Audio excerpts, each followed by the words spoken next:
The news every day, from East End to Georgetown, down into West Bay. Radio Cayman in the Cayman Islands. Shaken yet standing firm.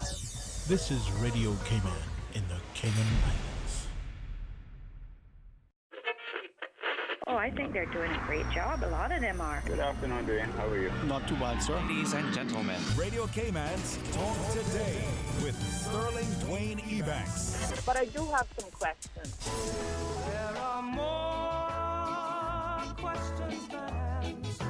Radio Cayman's Talk Today. If you're ready to talk, we're willing to listen. Well, I really enjoy this program today. Cayman Islands' foremost listeners participation program. May God bless every person.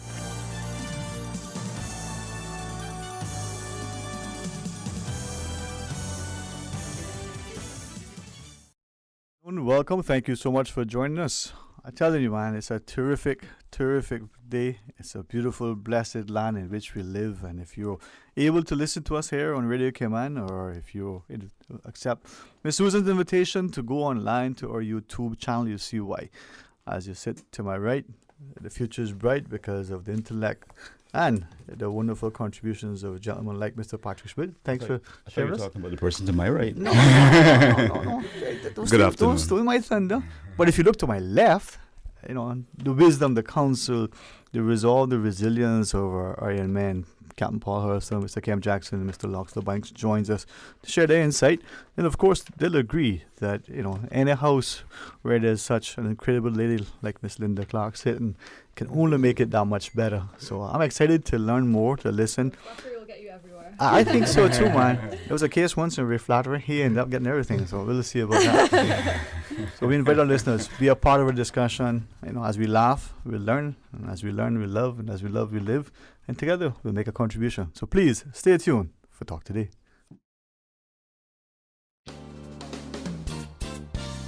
Talk Today is brought to you by Fidelity Bank. For all your banking needs, visit fidelitygroup.com. Fidelity, we're good for you.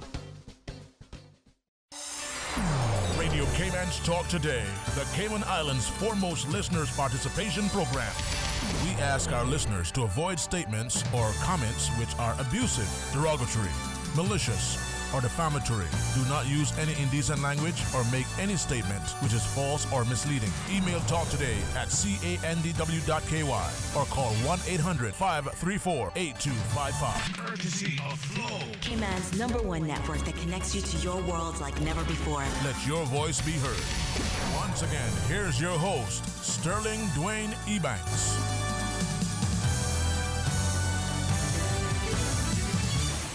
Hey, good afternoon. Welcome back. Thanks so much for joining us. Our phone lines will be open, but as I believe sometimes it's important to listen, to learn, in order to understand.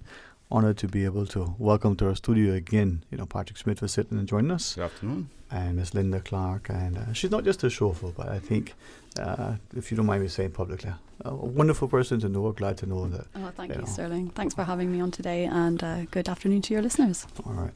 Well, Mr. Ebanks, Mr. Cam Jackson, and Captain Paul Hurston, I say this here too. Thanks very much for joining us. Good afternoon, Good afternoon. Gentlemen, with respect to the good lady, I think that in Cayman, many times, right, we see our seafarers specifically, our elderly parents and our grandparents, just in and of themselves going about their lives, but their lives are filled with a lot of experiences here and, you know, around the globe. They have not just expertise on many things, something as we may think as simple as, well, when you're digging a hole to plant a tree, ask them. They probably know the ground, right? But there's so much more that they know, and I'm honored that you would be willing to share with us your perspective. So good afternoon, and as you share, hopefully I'll listen and I'll pay attention. Good afternoon. Cam Paul, between you and Mr. Cam, I think we all agree, you know, you first, sir, share with us. We're going to be embarking on what men have, you know, have built as the country's largest capital project to date. That sounds great. That sounds, for some of us, like, wow, you know, a country now has come into its own terms of financially. Others are excited and others have trepidation and some concerns because, well, not only what if we get it wrong, what if it costs too much or whichever, but there's a lot to consider. So give us a historical perspective, give us a view for the future? Well, I made thanks for having me. I made a little horse. I made a few notes here, and I would like to give the listening public the history of Georgetown, of the port. Yes, sir. In the early days, between 1800 and 1990, there was about Georgetown was the only used where they could sail and vessels could land. In those days, it was an offload cargo. In those days, we used to call it the rocks, what we call reefs today, we used to call them high shoals. Where the little dock is, I got some pictures of it right here. It was a sandy place there. You used to call that the leaks. That's why the Georgetown dock is where it is today, because that was the only place. Because from East End, come right down on the south side of the island is reefs. Mm-hmm. Georgetown was the only place that you could land. That you could. Yeah, and then Pedro, you have the bluff as well there. Yeah? Pedro, you have the bluff. Yeah, but it's no. It's too tall. That was too tall. Yeah. And we got to remember now. This is back in the late 1800s and before 1900. It was very primitive, and it was this sandy place they called the leaks. It was about 10 to 12. The information I'm giving you is what I got from my uncle Carl Bush, who was born in 1903 and died in 2004, 101 years old. Wow. And it was an American man by the name of Lambert came to Cayman. Fred Lawrence Lambert, and he built he was the dart of the day. He was a rich man. He built I have the picture of his shop, his business right there. He built a flourishing business. In fact, he was the man that built a Petra. He was the man that built a Petra. He was a very wealthy man, a good man. And Petra's the one we call Grand Old House now, Petra right? is what you call it. Yeah. The name of it was Petra. Because I was born and raised right alongside of it. I think I know a little bit about it. Yeah. And in my boyhood days, that was all. They used to call it the rocks. It was no. And when he left Cayman and went to Jamaica for health problems, the two men that was clerks in his shop was Larry and Larry Bawden's two brothers, and apparently Dr. Mike Taggart, Mala Mike Taggart, because when I come to remember, that's all we used to call Mr. Mala's store. He took it over. He owned it. So the reason why Georgetown, Fred Lawrence Lambert was this man's name. So the reason why they used that was the only place, because coming on the schooners used to, because it was no motor vessel those days with schooners. They used to land cargo in East End, but they had to use canoes. So they couldn't because the schooner Fulmar was the first scheduled vessel to bring mail from Jamaica. It was a vessel before her, but she was the scheduled. She was owned by Morris Coe, the Coe's family, and my uncle sailed on her because Morris Coe's son, Gerald Coe, was captain. Lorraine Hulston was mate. Carl Bush, Fred Bush, Lorraine Hulston and Captain Tom Dass. That was the crew on her. Now that's a memory right there. Remember all that, Captain Paul? Yeah, well, my old uncle, while I left sea, I don't know why I did, but I came home probably just to take care of him. And he told me so many stories for about 10 years, but I thought, because he was a little careless with the truth sometimes, and I thought many of it wasn't true, but it come to find out it was. He had a lot of knowledge. He had a lot of knowledge. So that's why Georgetown was true. It wasn't anywhere else on the south side, because he also told me that when the boats had to bypass East End or Bontown and anyway, that there was a little small boat that named the Terranova, that he and Harold Hulston used to take the cargoes from her and go around the islands and drop it off in different places. There was no road, so everything was by boat. And but I got another story to tell about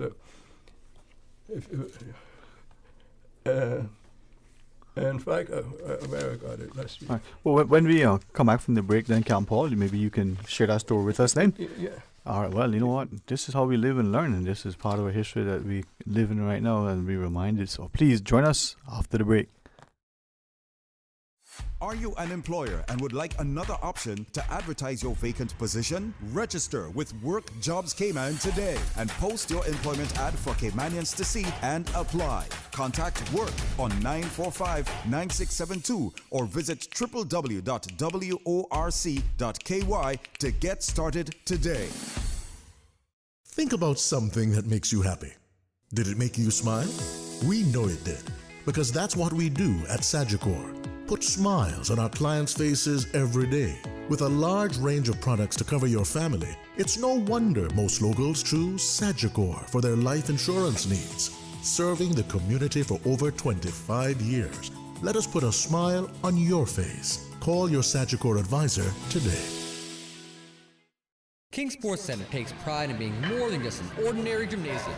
For 14 years, their multi-purpose facility has been providing the community with a variety of sporting, recreational, and relaxation activities. King Sports Center has a bowling alley, lounge bar, multi-purpose rooms, powerhouse gym, rock climbing wall, bungee jumping, a 10,000 square foot rink, and so much more. For more information on the variety of services, call their friendly staff today at 946-5464 or email kings@candw.ky or visit www.kingsportscenter.com. King Sports Center, your one-stop shop for fitness, recreation, and relaxation.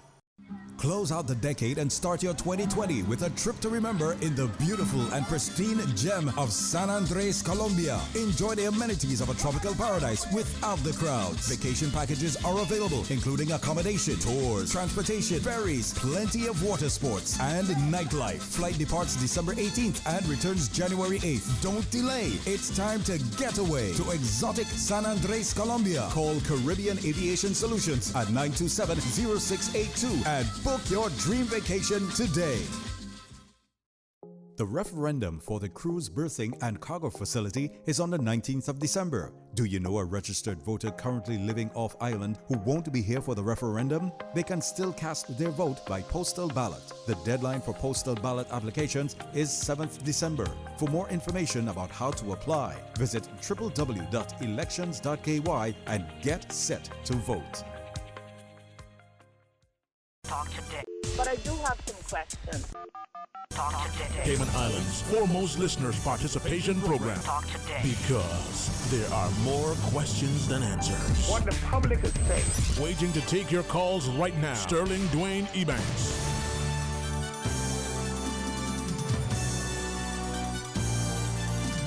Good afternoon. Welcome back to Talk Today. Thank you for joining us. And certainly, I say it always, Mr. Patrick Schmid, thanks for making time in your day to sit with us, man. I'm enjoying and learning every time. Absolutely. Captain Paul Hurston, Mr. Kem Jackson, and Mr. Loxler Banks sits with us. Rarely do we get the opportunity to have them collectively sat at the table with us. So I must say, Mr. and Clark. Not just for being the chauffeur, the transporter, the facilitator, but for the resident sort of, intellect as well. When it comes to science, many of us don't always understand or take the time to feel that we can understand. So thank you. Yeah, you're welcome. All right. Also, Dwayne, how do we know where we're going to if we don't know where we're coming from?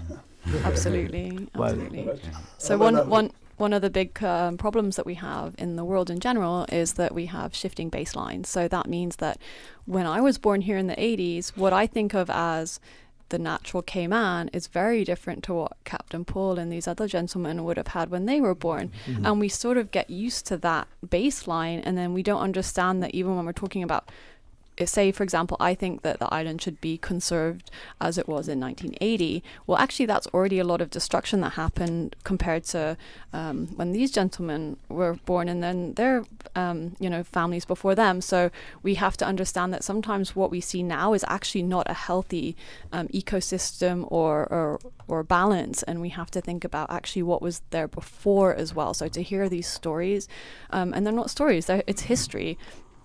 And it's really, really important. That's why in the process of these decision making, for projects like this, we need to have proper public consultation where we consider everybody's opinion and look at. And it's not just opinion; it's backed up. There's facts there. For example, Captain Paul brought his photos in, and we can see that this how the port used to look, and to really consider all these things. And Captain Paul, would you mind speaking about the 1944 hurricane? It's something that I didn't know about until he told me about that.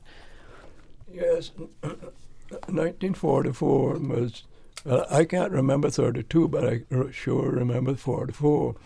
Because around Georgetown was a lot of vegetation those days. Right where the Paradise restaurant there, that was all grape trees and poplar trees, and in front of Moringa Town, you know what I'm talking about. I should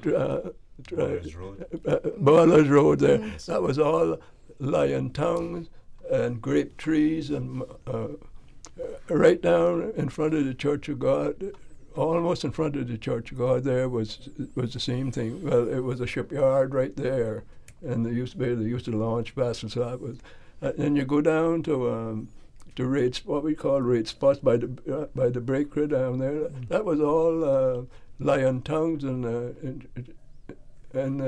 right where the port there on the northern end of the port, that was Dashwood Pattern Shop. And right behind that was huge grape trees and buttonwoods that broke the sea, because the sea went up to the town hall. The sea went up to the town hall. The old schoolhouse was there, but it was built up on sticks, and still sort of water went under it. The water went up to the post office in Georgetown. That was a bad hurricane, because the schooner Albion was lost in that. She was in Georgetown, and my cousin. It happened on a Sunday evening. It started. And why we walked to Georgetown, I don't know. But on our way up, the zinc was blowing off one house right up by where was it, Jackson's house there, where the Pure Art is. That's around there. It was an upstairs house. The roof was blowing off that then, and we this big squall came over, and we went up on Dr. Roy's house. I don't know, you remember Dr. Roy's house, the big old wooden house there. I even remember that one. Right on the corner Boilers Road. Yeah. We actually have a painting in our house of that, 'cause it's such a beautiful house. And to shelter from the rain and so on. And this wind came in, and when the squall was over, the Albion was gone.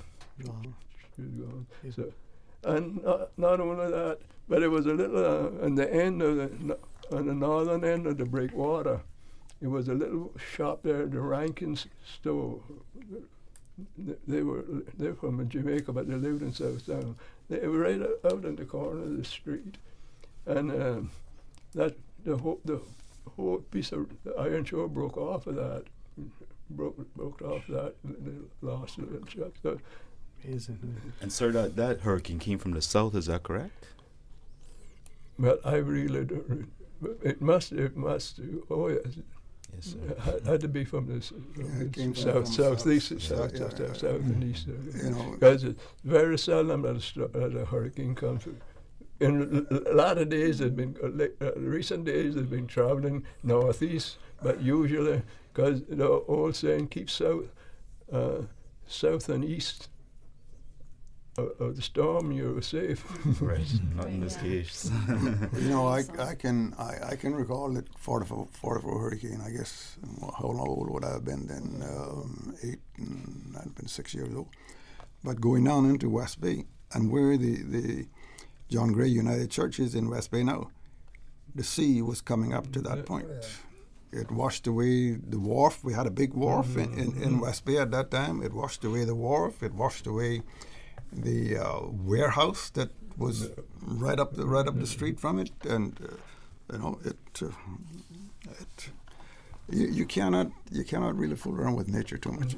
Yeah, and so if we think about the natural coastal protection that we had, that actually didn't cost the island anything. The vegetation that Captain Paul talked about, and we all are, I think most people are aware now of the boggy sand loss of beach there, the huge loss of beach that would have protected, the waves would have started breaking sooner, and they would have protected West Bay more, and we still had the damage that Mr. Loxley has just described. So we think that we have lost those natural coastal protections that actually cost our island nothing. We had them for free, and now are we going to start erecting more ugly coastal defenses and have to continually pay for them that may or may not work?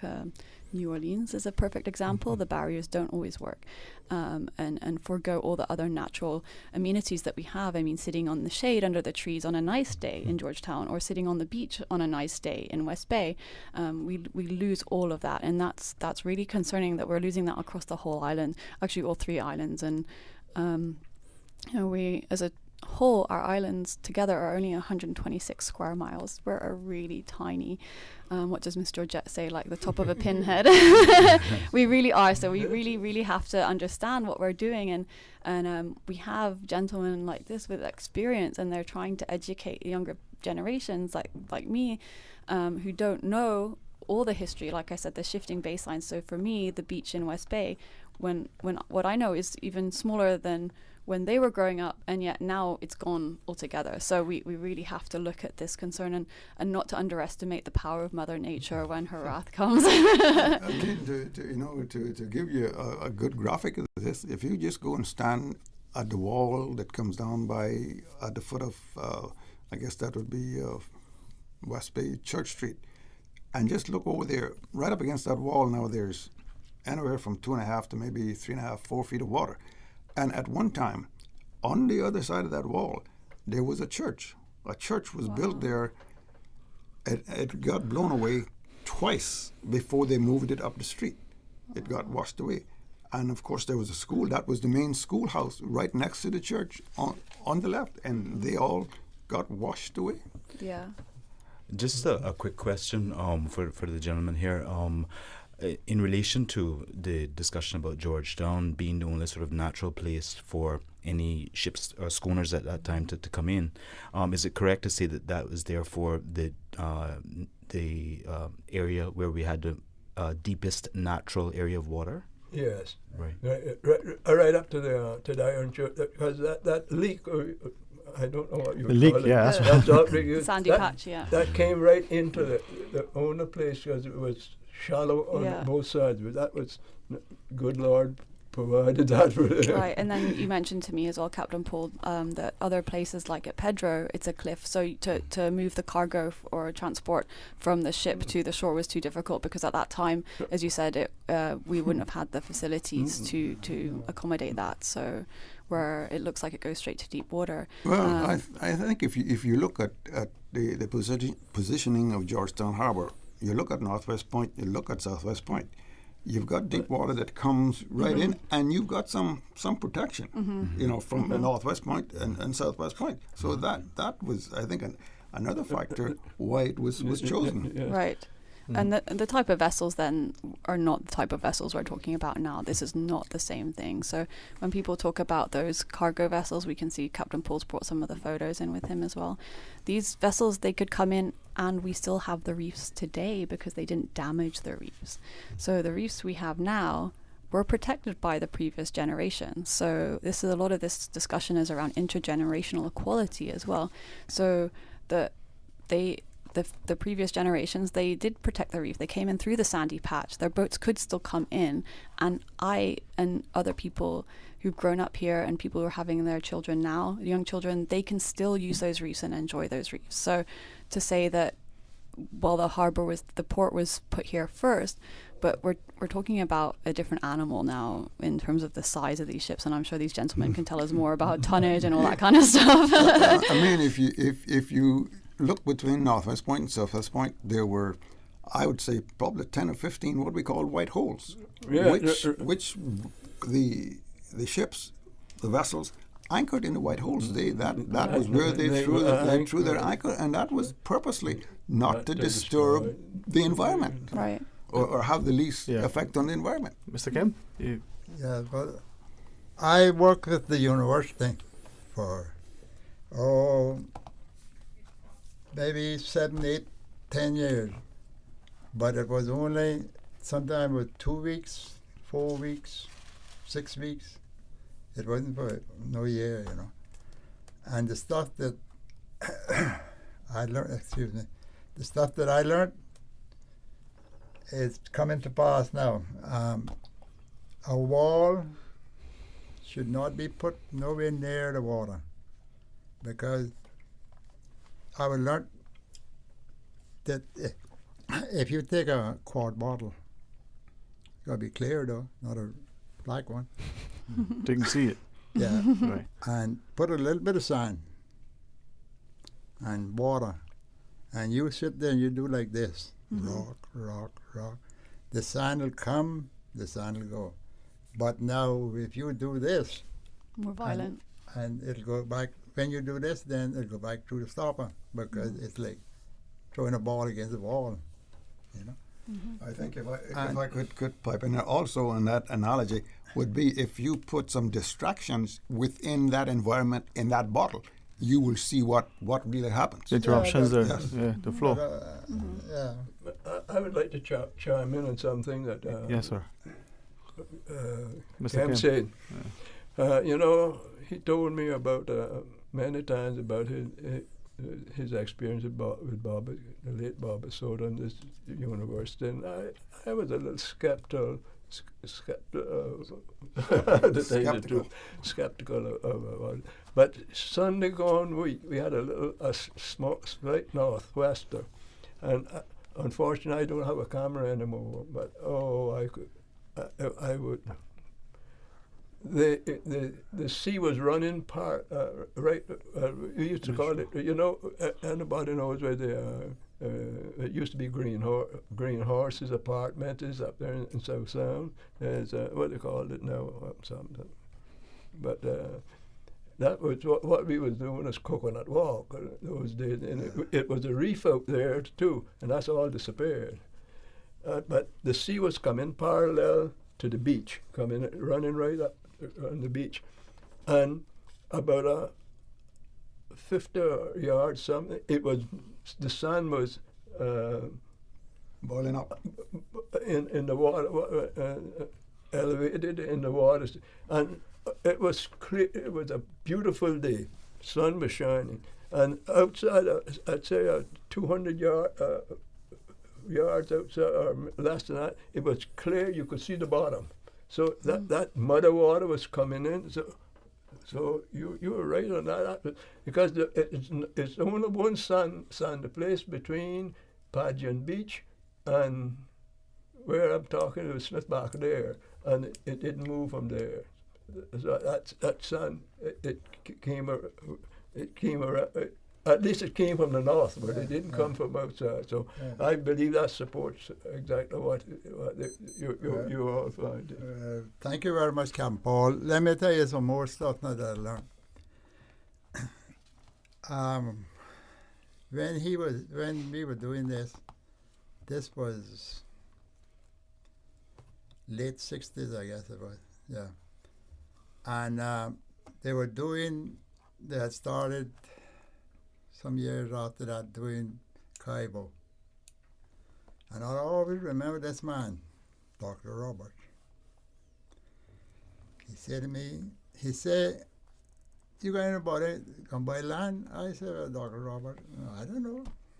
I got plenty of friends, but he said, if you know anybody, tell them to buy the land west, the beach, south. Don't fool with this one up here. And Mr. Miller Ezra called me a couple days ago. He said, when you told me that, I had doubts on it. He said, go look. You want to see a mess? I know you went there. You see that dock? Yes, sir. That was in the water, where it is now. Must be, I don't know, 100 feet up. So, and another thing he told me was, you remember when Norberg built them places south? Yeah, Paul, you know that. It was a beautiful place, eh? And Norberg is a very smart man, And he had coconut trees growing on the beach. Captain Paul can confirm that. Right? Right. And they brought a barge with a crane, and they started to dig the channel out deeper. You remember that? Mm-hmm. He said to me, you got any friends there? I said, yeah, Mr. Norberg is a good friend of mine. Tell him to put a wall around his apartment. And I told him, but, I could tell you he didn't. I didn't believe it. I didn't believe it neither. So I told him, and it was about, I would say, let's say 3 months, he called me. He said, a couple of trees go on. You remember? Yeah, Paul. I'm glad I got Paul in to confirm it. And what is it now? Not very much of anything. No. Probably seaweed. Yeah. So seaweed. this is the thing that I guess government got to give you a plan for it. Right. I mean, there's no way. If the government gives you a plan to build it, you can't blame nobody. Right. Well, Mr. Kemp, maybe we can pick up that because there is the science and then there is the experience. And someone before and tell you what's going to happen, it comes to pass. They say hindsight is 20/20. Let's apply that to the vision of going forward. We know what the past was like. Respectfully, we'll pause, we'll take a short break, but continue after the break to share with us. A caring and community spirit, cherished family and cultural values. These are some of the things that still embodies the Caymanian way of life in the Eastern Districts today. Savannah Pharmacy, your neighborhood pharmacy, located in Countryside Shopping Village, is delighted to offer products and services of real value. Whether it's catering to your family's medical needs or carrying apparel, gifts, and beauty products, Savannah Pharmacy provides you with more than just prescriptions. Remember, they're always just around the corner with everything your family needs and convenient opening hours, including Sundays and holidays. Savannah Pharmacy. For more information, call 946-3336. It's time for more winners and better prizes this Christmas. With Kirk Freeport's $40,000 sweepstakes, you could win one of 3 $5,000 cash prizes or a daily cash prize of $1,000 just for shopping at your favorite Kirk Freeport store. All purchases of $100 before noon on Christmas Eve qualify for all remaining prize draws. There's even a special Rolex watch prize draw on January 2nd and loads of other great prizes to be won. More winners, better prizes every Christmas with Kirk Freeport's $40,000 sweepstakes. Full details on kirkfreeport.com. Merry Christmas from everyone at Kirk Freeport. I'm not being paid. I just care about my country. I see schools in my backyard that are empty. We have a failing infrastructure. The airport, Clifton Hunter, John Gray High School, still derelict. We can't even get from point A to point B without getting into a car and sitting in traffic. Would you sign a contract without reading it? Would you not see the fine print? Would you not read it? Would you not want to know? Would you just sign a contract? Would you just buy a house and not know what's inside? Remember, it's your vote and your future. So make a decision based on facts. You deserve the whole truth. Jasmine invites you this Christmas season to our annual Light Up a Life ceremony. Light Up a Life is our remembrance service that gives you the chance to remember loved ones lost by placing a name star on our Tree of Remembrance, which will shine brightly throughout the holiday season. During the holiday, the loss of loved ones can be felt deeply, so we encourage you to join with us as we celebrate the lives of our loved ones gone but not forgotten. Join us for Light Up a Life on Tuesday, December the 3rd at 5:30 at Jasmine Villa, located behind Coconut Joe's off West Bay Road. You can register on the night, but pre-registration is preferred by calling 945-7447 or email info@jasmine.ky. The Office of the Opposition invites you to join us as we go district to district to talk to you about the proposed cruise berthing project and the People's Referendum. Come out to hear from your representatives and understand why we are asking you to vote no on December 19th. The choice is yours, Cayman, and the time is now. Take control and exercise your democratic right to have a say in the future of this country on behalf of the many generations who will follow us. Come hear the facts, not the fake news behind this project. Join us at the Seafarers Hall on December 4th at 7:30 p.m. It is time for your voices to be heard. Talk today. But I do have some questions. Talk today. Cayman Islands' foremost listeners participation program. Talk today. Because there are more questions than answers. What the public is saying. Waiting to take your calls right now. Sterling Dwayne Ebanks.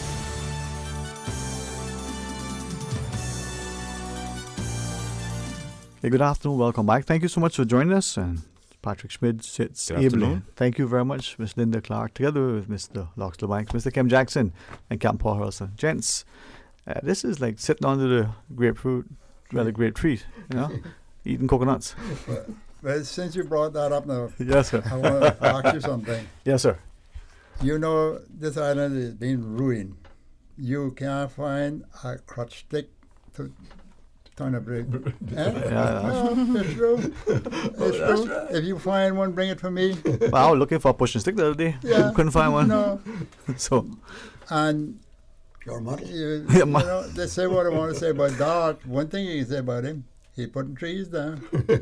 And I tell you, I see him transplanted one there a couple of days ago. I didn't think he could do it. But, and the parrots, they're talking about that. You know why you know parrots? It's no dead wood trees so to make nests. Make nests. You can't, before you could go and listen up East End, you hear quack, quack, quack. And they was in a hole, but there's no more trees. I mean, there's a little tree somebody planted, but no big trees with rots. But anyway. Yeah. Let me see where I was now. Oh, I built the dock in Georgetown. When I say I built it, I done all the water work, you know. Mike Alpine was the man that people that done it. And we had some engineers from England, two especially. They was very, very smart men. So we got building that, Camp Paul would know, where the guardhouse is now, there was water, you know. So what we done, well, I don't want to go through the whole thing with you because it'd be all day, but we done it with crushed rock and cement bags, not the bags, not the cement in the bags, they used burlap sacks. And we put down two big railroad irons. And the engineer, you know, he talked to me and come up on this end, come up. When we got a perfectly level, we used that 5-ton piece of iron to drag over the top to level it. But you know, the sacks, sometimes you hit it and it would tear, but it was perfectly level because they were particular people now. And he told me, he said, we can go half of an inch out a plumb, but that's all. It won't work. And we started. When we were finished now, we had a straight thing along the iron shore, if you want to call it the iron shore. It was straight. So the water would come, these heavy nor'westers, the water would come, but the water wouldn't flash up. I mean, little bit would come up. Flow out. Flow out. And it would go right back out because there was a big mouth there, you know. Mm-hmm. You wouldn't know. Now, when we was finished doing this, we put down big dolphin, 65,000 bags of cement. They were big. And I done cleaned out everything out of this place with airlift. I guess most of you know what that is. And there were some holes down, and they were 6 foot deep. And when they were ready to put the mound down, they piled in, and they put the reinforcement bars, and we've done a good job there. Poured it day and night. We had to take samples, go down in there. You couldn't see nothing, so you just shut your eyes. And yeah, because it was cement. We would die in there, nothing but cement. And when that was all finished, they brought bars from the States, like how Dart got in that overhead there. Mm-hmm. And we put that on top of that. Now, remember now, this went out, and it was on 2 big dolphins, you know. Between the block that I done and that was probably 40 feet. And it was, I'm not sure about the measurement, but another 40 feet. There was another one. And we put bars on top. Now that brought it now that anything could go under it, you know? Grass, sand. When they had a northwester, the water used to go under it. Now, somebody got the idea to block that off because they're afraid of the reinforcement stuff on top breaking. So it's solid now. Did you know that got bought? But didn't they hit some hard rock somewhere down? I can tell you about hard rock now. You won't know about that. Can I just ask, is that for the cargo port and not the Royal Watler, or are you talking about the Royal Watler as well now? Oh, no. This is before. Oh, yeah. Yes, okay. I just wanted to check. This was done originally. Before I was born, yeah. No, that was done the right way. Yes. I hate to say that, but. Because from my memory, I only ever remember it being solid. So they had. You remember that they had a Bayama. You know what that is, huh? Of course. No, remember they laughed at me? Yeah. Huh? But you watch when they have the Northwester now, that they thought about. You want to see smiling? But listen to me. All right. I can go on here forever, but all right. The sand from 7 Mile Beach goes to put me down. Just what Paul talking about. Mr. Kim, forgive me for interrupting. The news. Can we talk about the sand from 7 Mile Beach when we come back? I do apologize. Just let's do the news, and then we'll come back and you tell us the story. Give us the input. All right. Please stay tuned for Talk Today. Today's biggest news. Radio Cayman. It's only 2 species that we have, on the island. Generations present. Your voice, your choice. For today's biggest news. Access to information. Local, regional, international, this is headlines from Radio Cayman's newsroom team. Today's biggest news.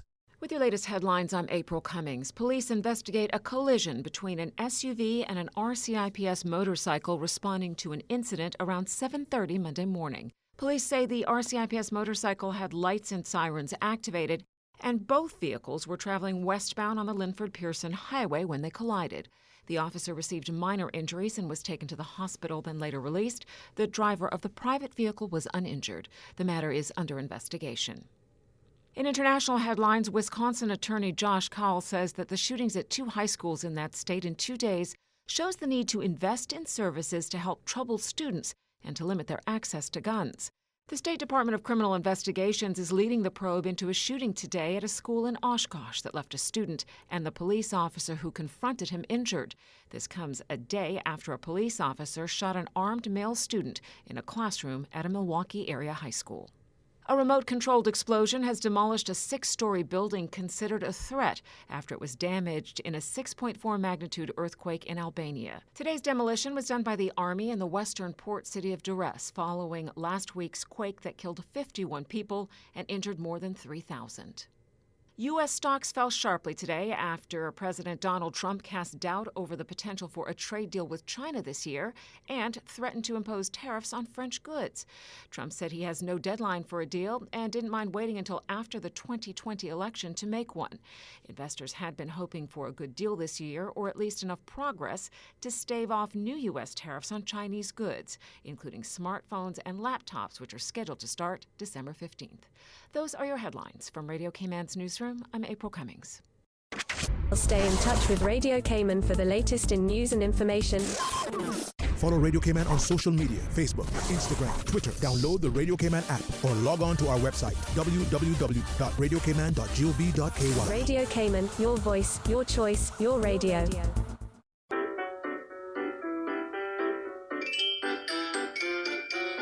Starting November 1st to December 31st, you can earn double points every time you use your Fidelity credit or prepaid cards. And with added protection of instant text alerts, 90-day purchase protection, and chip and PIN technology, you can shop with confidence. Fidelity. We're good for you.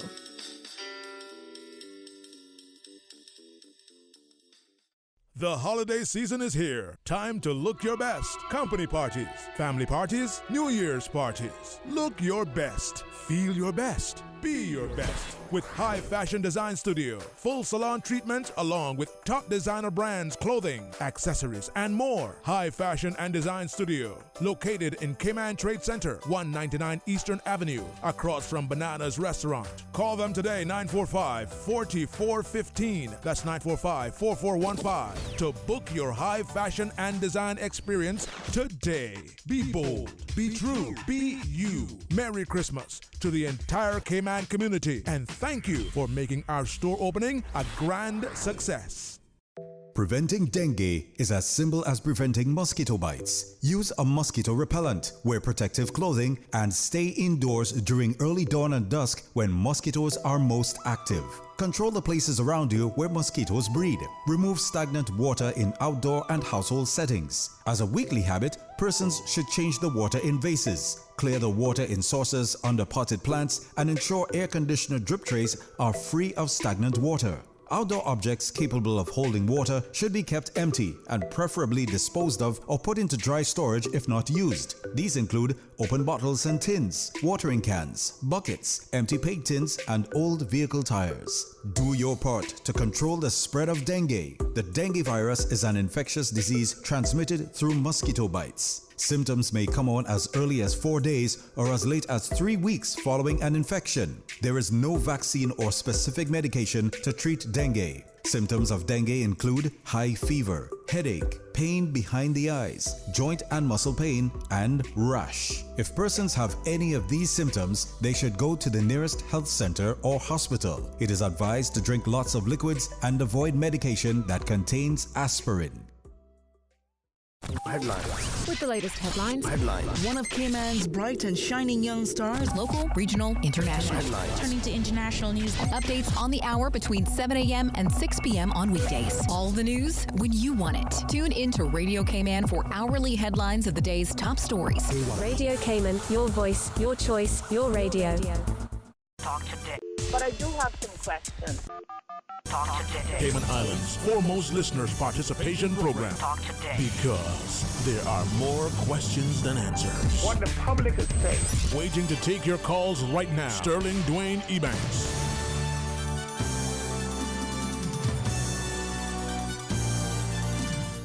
Hey, good afternoon and welcome back. Thank you so much for joining us. And in the studio, Mr. Cam Jackson.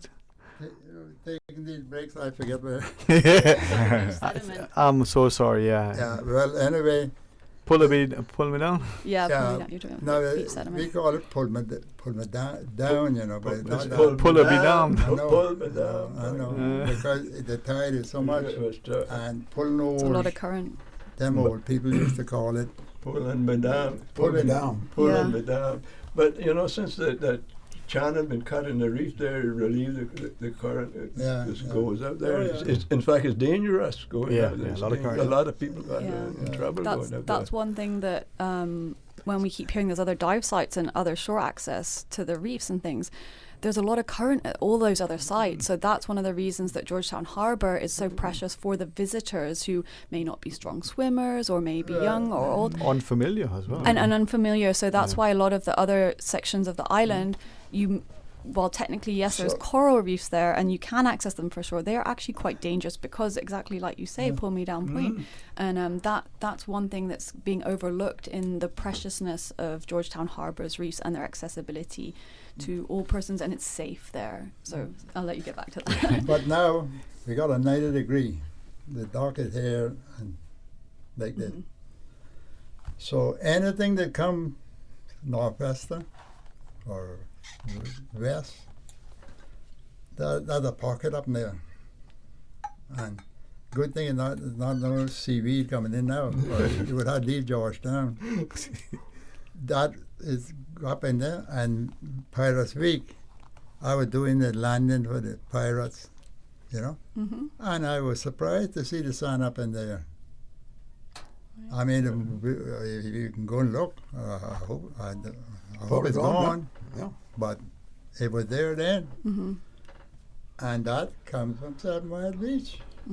I'm not asking nobody, I'm telling you. And Captain Paul just showed me a book he got here.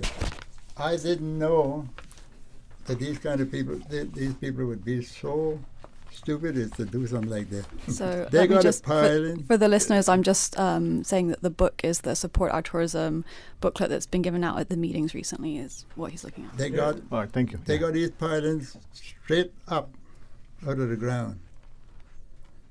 And you can't dock anything against that damn piling. You got to have it at least 45 degrees one way and 45 degrees the next. So when the ship hit it, it pushes. Not, oh God, this is all. I spoke to in the meeting at Seafarers. I asked one of the engineers about it. He guaranteed me that that was safe. They would have filled that with cement and all. This again for our listeners. This was the meeting that the Virgin Island Port Partners had at the Seafarers with the Seafarers. Yes. So you know, I got a big mouth. I had to have my say in that. Good thing I wasn't there. I wish you. But it's another thing. Look here. This dock that they got here. There's not enough space. The only thing that remind me of is a thing on television where you put cows up into milk. They can't kick you, this is stupid. Yeah. Boy, don't get me going. And not only that. And listen to me now. Someone told me they're going to dredge just enough for the ship to come in. Look here. A ship 10 tons high. 10 stories high? 10 stories high? 10 stories, yeah. Yes, sir. Okay. And how long? 2,000 feet? I don't know. There's a lot of wind. A lot of cubic feet. A lot of wind. Listen to me now. You think that captain coming in there and look out and see rocks? You know, oh no. You think a captain on one of those ships is going to come in? But not. So I think the section you're talking about is Soto's Reef area, where they have said they're not going to be dredging. But I think this is what you're saying, that it's so close to the ships that they will actually have to destroy that as well. Soto Reef? Yeah. If it's 2,000 feet long, I'll go halfway down to West Bay. No, I mean, Captain Paul, you've been on boats. You not going in a little thing and you can move. And not only that, things can go wrong, you know. Because it's one thing I was taught, and when you can always go ahead when you can't come astern, and you get in failure something, you don't get a response many times. Right. And there's the squalls, Captain Paul, that you were telling me about. Sometimes we get sudden squalls. Tell me about that. It's yes, unpredictable. But you remember the time the Goldfield had a drift? That was a sudden snow. The Ebanks, you remember when she went down? That was a sudden burst of it. The Kirk Pride was a sudden. That happened. It happened just like that. Just a couple of minutes. You know where I was? I was down with tourists. I was setting up. What was the place upstairs? The little Crow's Nest. No. The pub that was right across from the dock there. The old one. I forgot what. The Arms. Arms. Arms. You know, it was. And you mentioned engine failure. They started to back her up, and the engines failed. That's right. I mean, some of the thumps that you heard on that, I'm sure that evening. I know about that. It has happened to me. That's why they say we were always taught you can go ahead when you can't go astern. So you have to come in very easy. And with a big ship like that in a 15 or knot wind, you got to come in very easy, and that's going to blow her. Of course, they got this gentleman thrusters. They can do all kinds of things.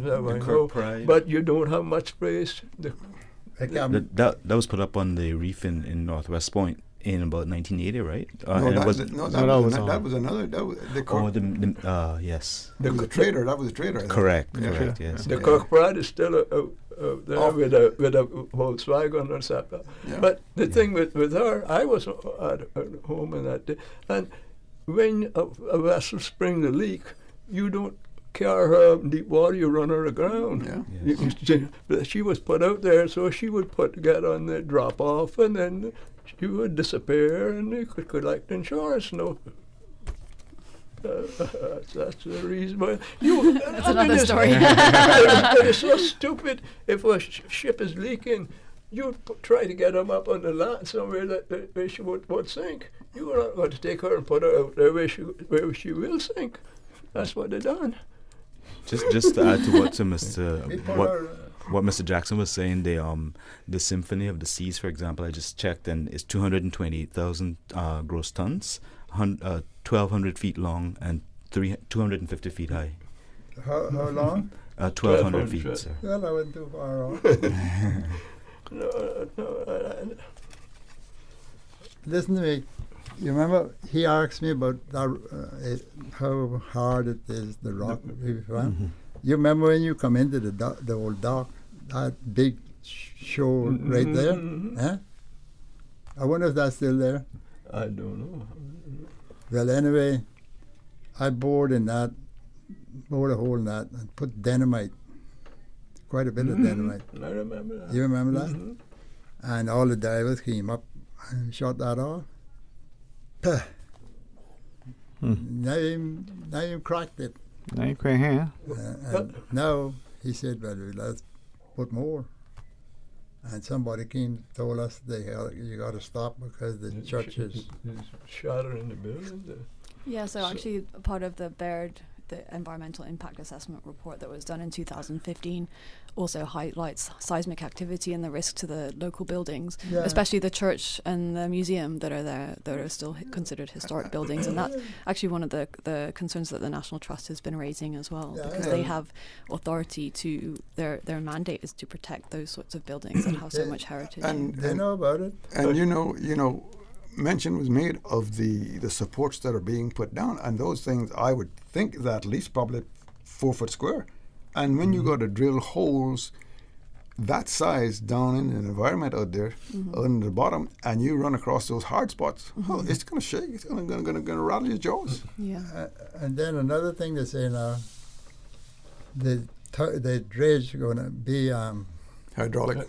No. The clamshell dredge. They're going to dip it.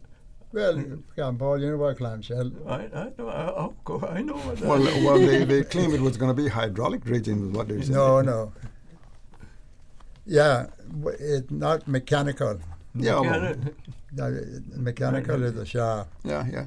and hydraulic is just a hydraulic pump. No. Well, what's the difference? If the shaft break, they stop. If the hose break, it flood Georgetown with oil. Yes. And sediment, that is the concern. The sediment is going to be dispersed all in that bite. I hear them talking about it's not going to be no what Oxley talks about settlement. But I would take a jackhammer there, and I would go up there and just do it. I would do it just to show them. You dig down there, and if you don't see stuff coming up, well, you're digging in the wrong place. Captain Kem, the part of the dredging, are you aware of, actually I had two questions. We recently heard that there were some other geotechnical surveys that were carried out previously that they had data on, or VIPP were saying they had data on now. I haven't seen any of those, and they weren't referenced in the Baird Environmental Impact Assessment report. So I'm wondering if why they weren't included in the previous reports, and if they actually do exist, because I don't know why that wouldn't be public knowledge already and a requirement. And then the other question is, when you were dredging and doing things in Georgetown Harbour, are you aware of any other kind of toxins and things that you found in the ground, like oil and things that now would be settled in the ground and we're safe from, but now if they disturb them, it could actually create a lot more pollution than just sediment and the aesthetics of it? Well, now, when we built that dock, we never done no dredging, you know. Okay. No. Just the dynamite? Just that rock right to the shore. Okay. But, And all we done was where we put it was no coral. Right, really. right. Just so, sand. Again, the previous generations have always protected the coral in the area. I found an old wooden boat there, the head and the bow and stuff, you know. But I never even said anything because I know, you know, that was going to stop everything. She's still there, I guess. But it wasn't a big boat or anything, you know. So, but you did you say that you did some geotechnical samples from the bedrock there? Oh, no. You didn't, okay. I said I would do it just to show them. Right. No. So we don't know of any studies then that have happened. No. So I don't know where they. Look here, they had on a coat and necktie, you know. Yeah. And that's it.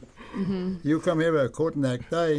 And a briefcase, you're a consultant. You know, another myth they got here is about the cargo. They're going to bring that, and it's going to reduce the cost of living.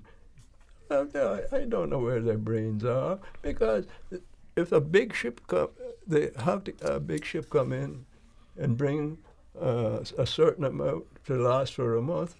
That's probably waste. It'd be a lot. It's going to be cheap. Because I had the privilege of sitting in a meeting with this when I was tropical in Antigua. They had all their customers meet aboard my ship and discussing want to find out how they if everything was working okay. I'm getting all the time up here now, and they were very happy because they were getting a ship every week.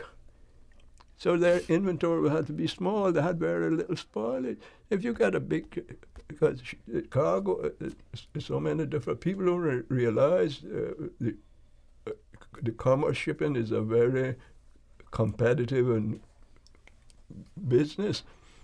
Because it's either by the ton, by the cubic, or if you chart it by the day, by the hour, by the month, or by the voyage or something. And they're not going to come here with just a few pallets or something. No. You'll have to pay that whole ship. So that's a myth.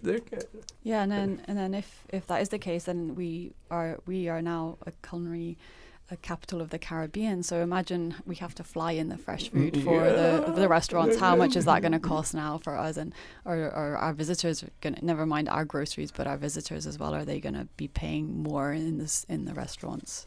I don't think so. But I never did. I'm hogging the whole works, but no, go ahead. but I never did get around to about this this earthquake in Guatemala that destroyed the pier that was built on stilts. It was built on stilts. They had a terrible earthquake. That's why they had to build the new port down Matias de Galvez, because that earthquake destroyed, and that was built on the seaway, and that was very reinforced because the locomotives used to go out there to carry and that was very well built. The locomotives used to go out to carry the box cars with the bananas, and the warehouses was all out there, and that was destroyed, and that was on stilts. How active is the? I mean, speaking of earthquakes, how active is the area around the Georgetown area in terms of earthquakes and seismic activity? Well, I don't know very much about that, but here it is. Between I should have brought it. I got a whole thing. It was 43 off Georgetown, and I don't know. They don't give the period of time. 7 off East End and 8 off Bodden Town. So this is an active place, George. This area here is very active with earthquakes, and don't say we can't have it again. And the Cayman Trench. That's what I was thinking. Yeah. And they went there, and I knew the people that was on it, and he explained to me what we feel is the plates. He said if there's like this, because they spent a lot of time there, and I knew the one of the men. And this is all right, but now when it comes to something in it, like mud or something, or could be piece dropped off of a boat or anything, that's what you feel. When it jams. It's shifting. Yeah. They can't move. Because it moves all the time, but then once something jams so the plate that we're on as well, we're actually on the edge of the North American plate. I know. So the trench is actually where the plates are diverging. So we actually, because we're underwater mountains, some people think that we're volcanoes. We're not. We would. My mom said earlier actually today, she's like, we would have black sand if we were volcanic. So people think they see the weathering on the limestone on the iron shore, and they think it's volcanic. But obviously, we know if you break it, it's white underneath. That's why we have white sand, not black sand. So we are under coral islands and mountains. So and not volcanic. But as the plates diverge, we're actually on a constructive line where we're building, and that's why we have the islands, because we're actually building. But any time you have any wiggling in those plates, while we are diverging, they are wiggling around too, and as they wiggle, that's when we get those earthquakes like you just described. So most of which we don't feel like. Yeah, I mean, even when I was at school 20 years here, junior school, they would teach us we have tremors every week, we just don't feel them. And then it seems like if they happen deep as well, like the information Captain Paul has in front of him, if they happen deep, we don't feel them. They can happen close, they may be 10 kilometers from Georgetown, but if they're deep, we don't feel them. If they're shallow, that's when we feel them, like the one that we had, I think in December 2004 after Ivan. Some people might remember that one was one that everybody felt, and everyone was already very stressed. December 2004. I think we get about 250 a year on average, but most, obviously, the vast majority of which are not felt because they're relatively very small. deep, or they're deep. If they can be big, but if they're deep, we don't feel them. But that's what he explained to me. Yes. If it's a big, does that sound right, Captain? Yeah. If it's a big thing, you feel it. But if it's Yeah, and they're unpredictable. I mean, hurricanes, if we have a hurricane, you kind of get some warning. We have some warning systems. So we know, okay, move the boats around, move the boats over there, or tie them up. A nor'wester, we know there's a cold front coming from the U.S. We can sort of relocate the vessels and tie things down where we need to. And we know that sometimes we have, after a cold front nor'wester, we actually get more damage from the waves than we do from the wind after a hurricane. But earthquakes, we cannot predict those. So we would not, the vessels wouldn't be able to say, oh, I'm not going to park today in Georgetown because it's going to be a hurricane. They would an earthquake, they would be already moored there, and what would happen? And you get that liquefaction of the sand as well, and the earth, and it turns into basically like liquid, and even like the seismic activity we were talking about earlier, just from the pounding of the pylons, and then also the natural earthquakes that we cannot predict at all. Right. You look back at the northwest that came through here in the late 70s. It destroyed all Georgetown Harbor. Yeah. If I could ask, sorry, Captain Kim, I was just going to ask. Go ahead. This is a question that may have been asked, may have been answered, but just for me personally, two things. We keep referring to Georgetown Harbor, and I didn't pay attention to geography and biology in school. The other subjects were easy, all right?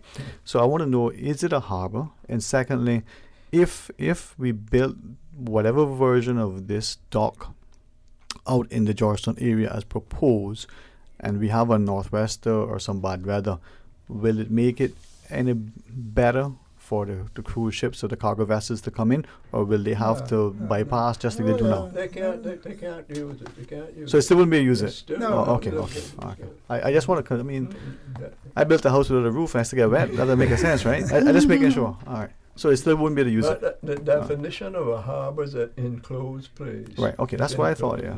You got the harbour mouth. Yeah. Kingston got a harbour, good harbour. Port of Spain got a harbour. San Juan, Puerto Rico got a harbour. St. Lucia got a harbour. Yes, Nassau got a harbour, because you just go through the breakwaters, a couple of 100 feet, and you go in there. There's only something from above could take you out of there. Okay. If we have one of them old time wrestlers, with what I just got through telling you with the dock. Yes, sir. Now what we got in Georgetown, the funnel, Yeah, okay. Yeah. A big thing up in here, and between the southwest Iron Shore and northwest. So like the Hogside Bay area. Do you mean the Hogside Bay area? Yeah. Yeah. The sea gonna come in, the first one, but it gotta go back out where it come from. It's destructive waves, yeah. They're going to hit another one, and they're going to be good size, and then comes... Yeah. And also, people don't realize the deeper the water, the larger the wave. Oh, yeah. We have a very big trench out there. And you know what he says? And our continental shell is very short. It's not very short, yeah. That's why the ships where they sit now, their stern is actually off the shelf. So you look how close they are already, and actually the stern is in very deep water already. So that's how short it is, yeah. So those natural, like you said, the high shoals, the big coral heads that are... The water's 30 feet and the corals come up 20 feet high. They break the water further away from shore, and now we've lost the vegetation on the shoreline. To lose that natural shoreline protection is very scary. What about coral? Do you know anything about it? Just a little, yeah. Well, does it grow? It does grow, yes. It's How an much? animal. It depends on the species, but very slowly. You can say that again. Yeah, millimeters a year. Millimeters a year. Look here, for the fast North ones. Sound is nothing but coral, The blowers, where blowers is. Yeah. And if anybody can tell me that growed 16th of an inch. In the last 80 years.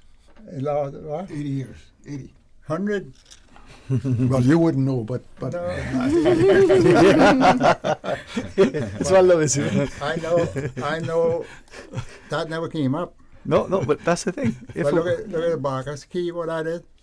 Yeah, that's been that coral, right? Yeah, but they're not going away. No, we're going. All right. I don't know where these people. No, I believe you can grow coral, or so they say. I've never seen it. But you can't grow coral out in Georgetown Harbor, because when it's rough, what happen? But before, speaking of that, and again, I'm not trying to disrespect anybody, and honestly, you recognize your interests. So, like I said, in school, there were subjects that I enjoyed. There were subjects I thought, I have to do this. Let me see if I can pay attention. But your parents buy you goldfish. You go to the, well, I didn't go to the fish market, but I had to go to the pet store.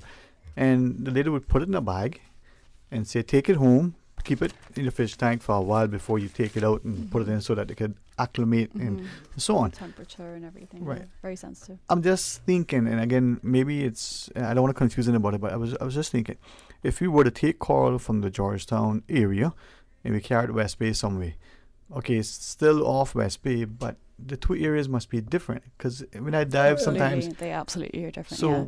If the corals had thousands of years, by trial and error, to be where it is today, there's no way that we can presume that we know everything about the environment to put them there, and especially as we know the intensity of storms are getting higher, as Captain Cam says, like the first little bit of storm will just knock it away. So you know, so they grow slowly, but they also get damaged by storms. So every time they get damaged by storms, they break off and then they have to regrow. So you always have a sort of attrition rate, and then you have the animals that eat them, like parrotfish, and that also contributes to the sand. So that limestone skeleton that's underneath the animal that we see, that's what makes our 7 Mile Beach, and very slowly over a long period of time. So to think that we can have a quick fix solution is really, we're not in Disney World here. Well, they also mentioned recently, well, CCMI mentioned that where the recent accident with the Carnival Cruise Line occurred, there's 7% coral cover, whereas a little bit closer to the existing facility, there's 25% or something like that. Well, actually, so there's different things about if you have accidental damage by anchoring or boats, or storm damage. That's a whole different situation than purposefully cutting up something and trying to move it somewhere else. Yes. So imagine like chopping up my arm and then telling me, I'm going to take it to Miami and we're going to put it back together in Miami.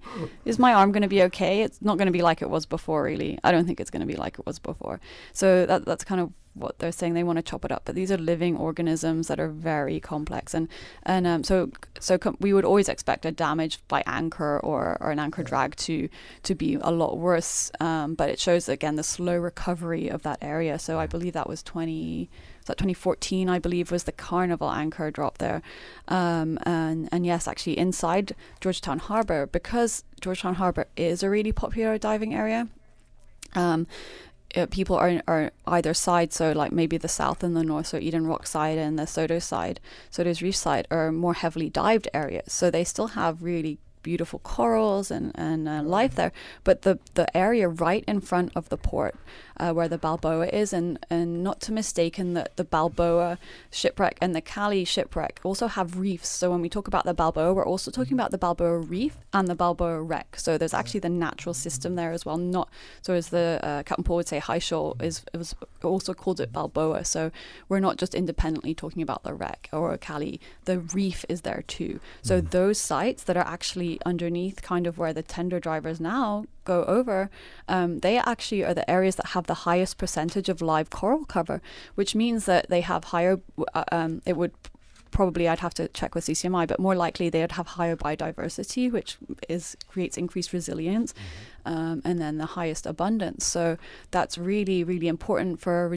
replenishing our reefs. So when we say we can't move reefs around successfully, those mature reefs, when they spawn, they create the babies, and then they will settle on areas of the reef and repopulate the reefs. So to take away that number of spawning individuals, mature individuals from the population, it's like you're leaving a bunch of 5-year-olds there, and you're not going to have any new generation going into school, the next few years. So that's really, really going to impact what you call recruitment of the new corals, and not all of them survive. So you get lots of corals spawn, and then only the ones that settle in the exact right place, and humans do not know what those places are. These are animals. They have natural mechanisms to put off other species settling next to them.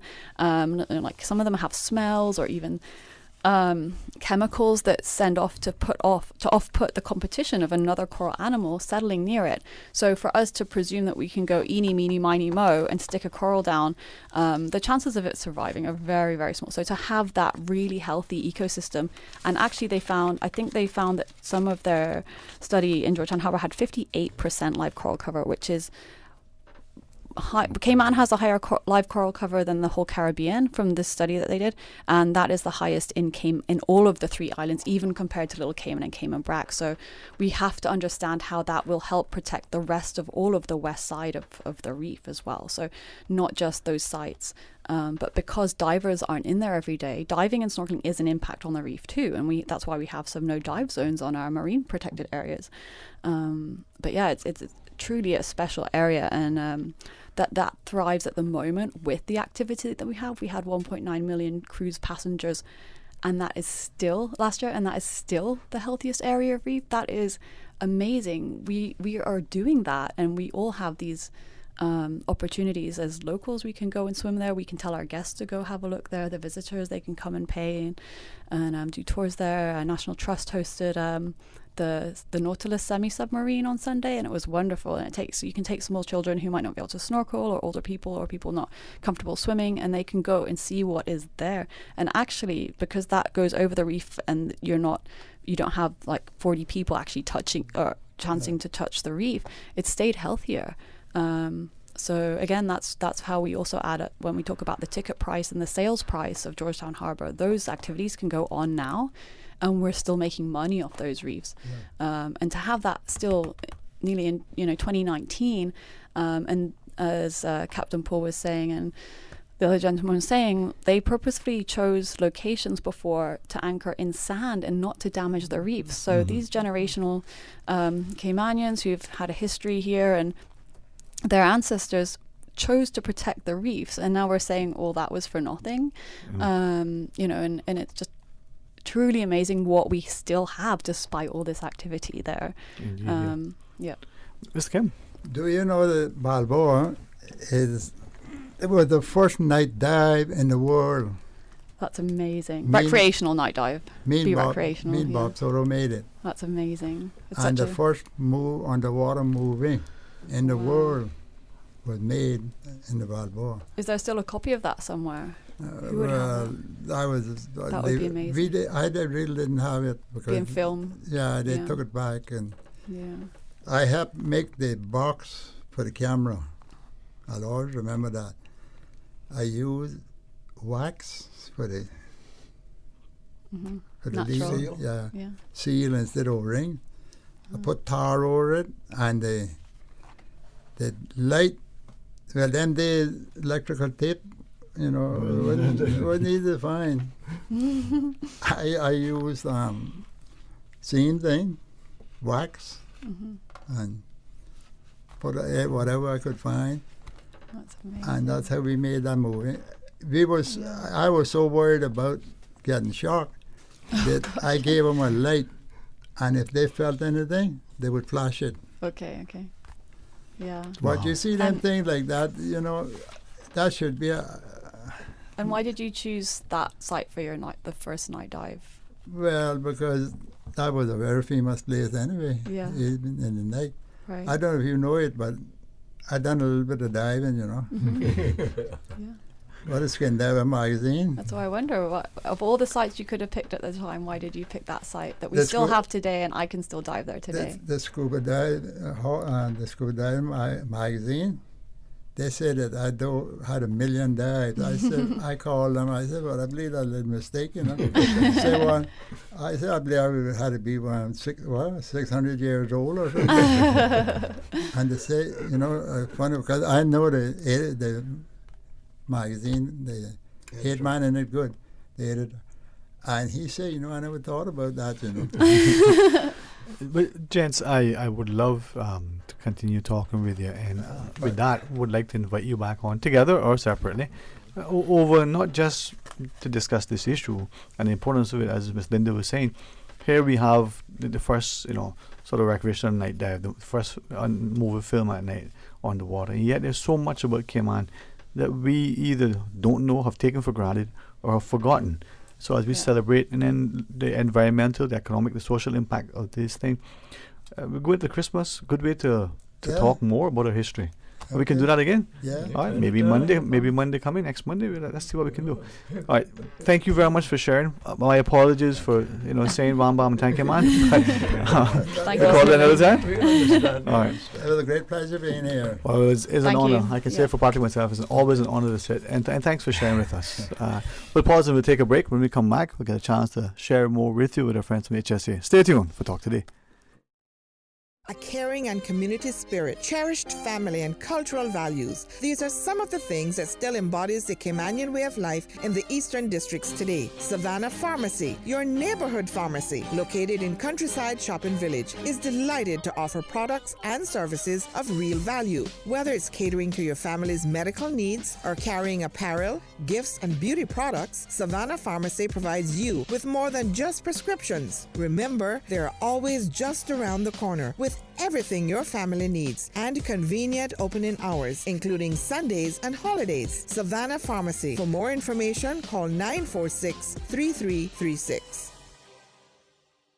Hey Cayman, who don't like a good story? Well, some of the best storytellers are gonna be telling some tall tales this holiday season. The Cayman National Cultural Foundation's Gimme Story International Storytelling Festival is back November 29th till December 7th. Every district and the BRAC and Lil Cayman too, featuring Amina Blackwood Meeks, Black Sage, David Burrow and friends, the story crafters, and Cayman's own Matt Brown, Quincy Brown, Auntie V, and Roy Bodden singing and playing his guitar. Admission is free. Visit artscayman.org for more information.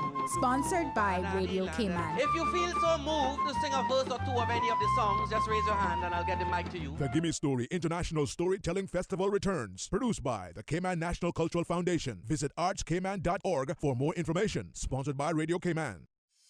540 months. 16,425 days. 394,200 hours. 45 years. That's how long we've been committed to serving you, and we won't stop there. Over the years, we have proudly grown with Cayman, making a difference in the community. That's why we're here, to stand by you. We are Cayman National. And we thank you for standing by us for 45 years and counting. Support our tourism. Do you still have questions about the cruise berthing facility? Would you like more information? Come and hear officials from government and Verdant Isle Port partners speak about the project and have your questions answered. Public meetings are happening across Grand Cayman until December 5th. Visit supportourtourism.com for all meeting dates. Be informed because truth matters. Support our tourism. Excuse me, I noticed you from afar. Really? Me? Well, not you. The KFC sandwich you're eating. Oh, Zinger. Sorry, I'm not trying to be funny. No, it's called the Zinger Sandwich. Crunchy, juicy, 100% chicken breast, crisp lettuce, sweet mayo on a seeded bun with a little zing. KFC's chicken is not factory breaded, frozen and refried like the Burger Boys. Customize your KFC Zinger and dip it in barbecue sauce. Wow, now I'm starting to notice you too. KFC, it's finger licking good.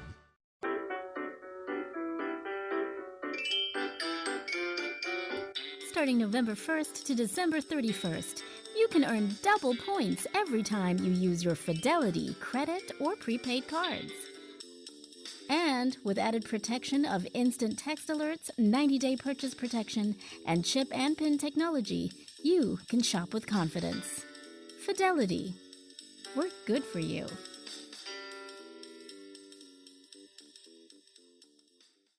Radio Cayman, maintaining the innovation. On a daily basis, making it easy to connect with you, our listeners. Add us to WhatsApp today, 925-3261. That's 925-3261. Radio Cayman. Send a text or voice note. Can I send a request, please? You don't really have to ask us. Just send a request. This is a shout out to my ex. Radio Cayman, the voice of the Cayman Islands. Radio Cayman, maintaining the innovation. Talk today. But I do have some questions. Talk today. Cayman Islands' foremost listeners participation program. Talk today. Because there are more questions than answers. What the public is saying. Waiting to take your calls right now. Sterling Dwayne Ebanks.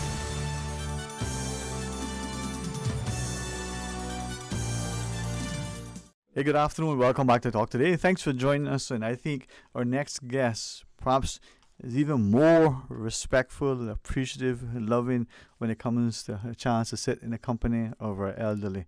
So joining me, Mr. Patrick Schmid, we have the excellent company now of Miss Faith Geely. Miss Faith, honestly, to sit and to listen to her, the wisdom and the counsel of our elderly, it's just amazing. Man. It truly is, yes. It's touching. Man. I recognize sometimes, Patrick, that I can't say that, I'm not saying we, and you guys are probably better at it than I am. We take for granted sometimes, because they're so young and energetic and enthusiastic, and they just talk to you and they tell you things and as if it was just yesterday. Yes, yeah. And so much of it, sadly, we don't even realize transpired, or we heard it. Our parents may have told us stories that their parents told them, right? But we don't tell our children, so we kind of forgot it. Wow. We're able to contextualize things that much better when we hear it straight from the horse's mouth, so to speak. Exactly. And which is why organizations like the National Trust and so on that try to record an oral history are so important. Indeed. Well, Ms. Faith, thank you for joining us, and thank you for the opportunity now as we sit. And forgive me, because I'm pretty sure as we have this discussion as scheduled, I know that I'm thinking back to how appropriate it is given the notion of what we just got a chance to listen to learn. But the idea of an International Day, I say people, because I think pluralizing person is too archaic. But very culturally appropriate in our dialect. We will often say persons. That's part of it. But yes, people with disabilities. Yeah, yes. I will deliberately, consciously try hard to avoid saying. I think for another reason that it may engender some dialogue. People say, "Well, what are you talking about?" Because when we think of the idea of disabilities, even that word in and of itself could have a negative connotation. So maybe, but it shouldn't. But it shouldn't. So it maybe shouldn't. In talking we can see it, right? Exactly.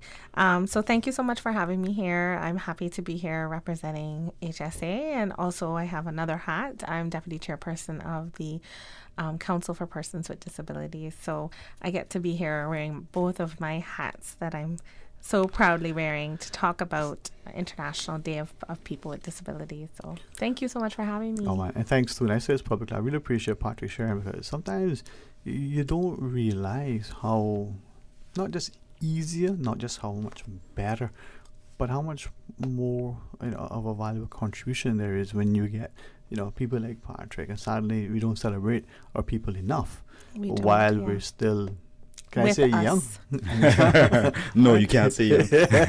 Right? But while they're still with us. And while they're still with still us. able to participate in fully in all the festivities and celebrations. So this is International Day. First off, It's today. Yeah, Yes. that's why I'm wearing yellow, not my usual white and black scrubs.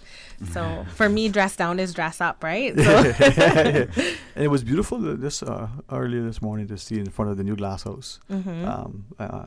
Whatever direction is high steps, 18 feet off the road. See everybody assemble out front now. And I know at HSA we also participated and had our photo op in the foyer for those who weren't busy with patients, obviously. But yeah, so it's great.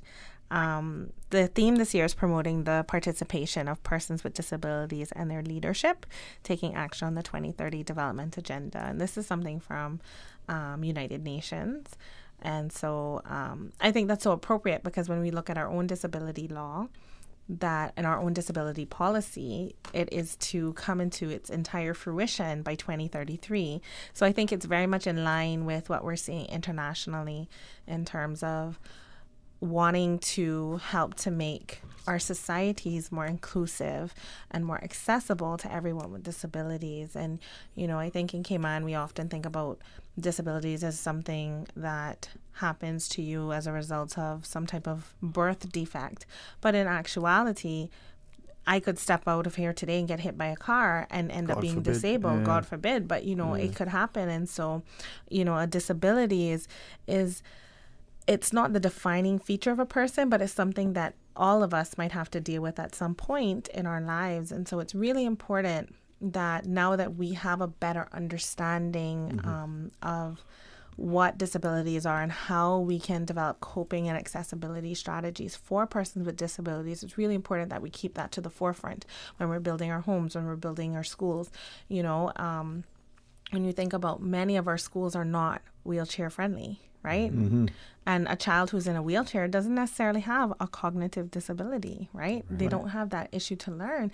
They just physically can't walk up those stairs, you know? And so it's those type of simple things that we just need to be more mindful of to make sure that every person in our society has an opportunity for equal participation. I think, too, the idea that sometimes that I'll use the word disability, that impairment, maybe short-term, maybe as a result of you had to have some sort of medical thing, or you've had a mishap. You were running and just twisted your ankle, as painful as it is. You were playing a sport. Yeah. It could just be for a short term. But I think back to something you said, and reminded me of the early 90s in the U.S. when they passed the American with Disabilities Act. Yeah. Right? And the concept of, in interior design, particularly universal design, giving the home, for instance, more accessibility for the occupants, not just those who are in a wheelchair, but it's good design, you know. And it's funny because, you know, what you see is a lot of places, I know through my work with the Disability Council, as well as my work as a therapist with HSA, we see a lot of our patients where they will like pop in and be like, oh, I'm just here just to use the restroom because I couldn't use the restroom at the restaurant I was at. And then you're thinking, but they have a disability-friendly bathroom. And they're like, oh, but it's not. Yeah. So the next time I go there and I look at it and I realize, oh, there's no handle, you know, for them. There's no rail for them to hold on to.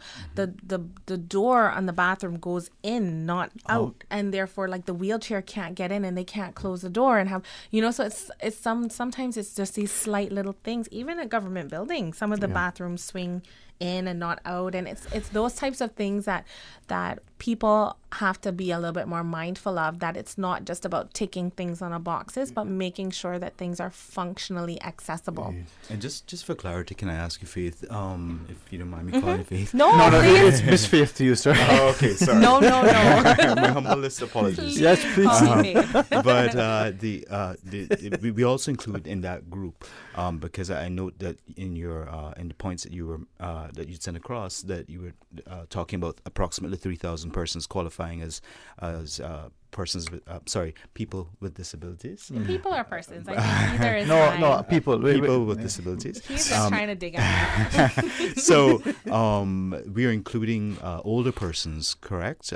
Yes, because many older persons do have some type of disability, right? That affects their ability to access things. And so one of the things that we're looking at is the fact that different health impairments, you know, for example, someone with diabetes, which we know many people in our community has diabetes, but HSA, we see a lot of diabetic neuropathy with our patients who have this diabetes, and so that affects their ability especially in their hands and their feet. They talk about that pins and needles. They're not able to like hold things as good, open doors as good.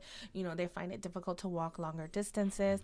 You know, and so it's just about that thought to say, you know what, we need to make sure that we're being inclusive and allowing everyone in our community to participate fully in things that are everyday lives. We've gone past those days where we keep people at home, you know, and hide them away. Like, we've gone past those days, and having a disability should not impair or impede you from having a fully independent, functional life. It shouldn't affect you from working. It shouldn't affect you from being employed. It shouldn't affect you from being educated. It shouldn't affect you from participating in anything, because you have a constitutional right and a legal right to be fully integrated into society. And so the remit now is on us as a society to change our mindset and to be inclusive. If I didn't mean to ask then, and I'm not in that world anymore as much sort of aware of it, but way back when, if it doesn't exist now, I guess I could find out. There was this thing, we built in a house, just use a private residence. People used to stay within a magic square footage because of the fees that would be attracted to our private home if it went over 4,000, 5,000, whatever the square footage. And I remember some individuals saying, let me give us an example. Here is the house. Let me make this now universal, accessible, and do a couple of things. So the bathroom is a little bit bigger so that you can come in. Let me make the doorways a little wider so you can move in. Just little things to make it more usable and accessible for someone that may have been, even you brought the child home and you got the child in a stroller and you're moving about, right? Makes it a one-story house instead of a two-story house. The additional square footage to do that would have pushed the house above that magic number, right? And the person saying, look at the financial cost to that person, the increased fees, the increased cost of construction, the increased things. And we're saying, if we were as a society being cognizant of that, is there a way to make sure that this becomes par for the course so that we're not cutting, corners, literally, in order to stay within some, magic number, arbitrary as it is, and be able to become more affordable. I'm not saying that your bedroom needs to be, 5,000 square feet, whereas, 50 square feet. But the idea that those little things that could be part of that social discourse that we're having when we're looking at the potential impact, and having you, with this the opportunity for this discussion on this day could give us as a people to realize how important it is. Exactly, and that's the point of this day, is to highlight the environmental and social barriers that exist that prevent from people from disabilities to have that full inclusion and that full quality of life. And that's a buzzword that I think that we're going to see more in our society over the next 10 years. You look at World Health Organization and you're looking to see now, like with international standards, what you're seeing is the shift towards, rather than, okay, you can do X, Y, Z, therefore, we're done with you. Now in terms of therapy world, we're looking at functionality. Okay, I can work on you with naming animals and colors and this and that and all these other things.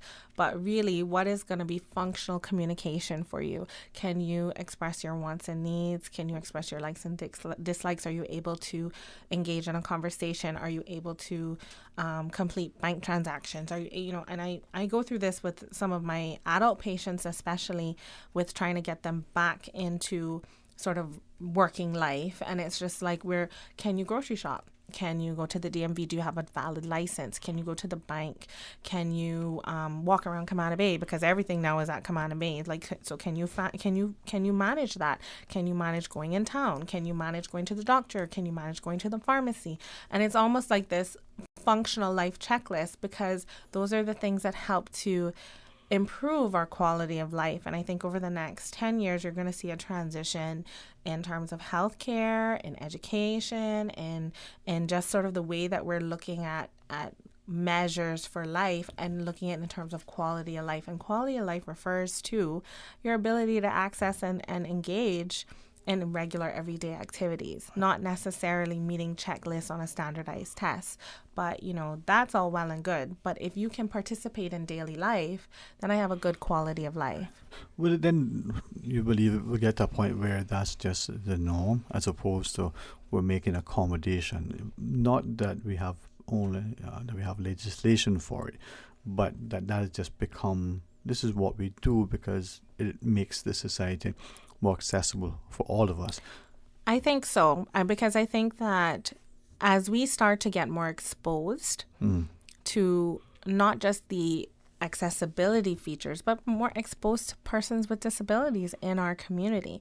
I mean, the 2010 census identified 3,000 people, but, I expect to see more. And we also recognize as a council, and I know just anecdotally from the health services standpoint, we realize that number is grossly underreported, right? We anticipate that it's actually a significant higher population. You look worldwide, about 10% of the worldwide population has some type of disability. And so if we have 60,000 people, and we're seeing with some of our other sort of diseases and things, we're seeing that our percentages are pretty much on par with what you're seeing worldwide.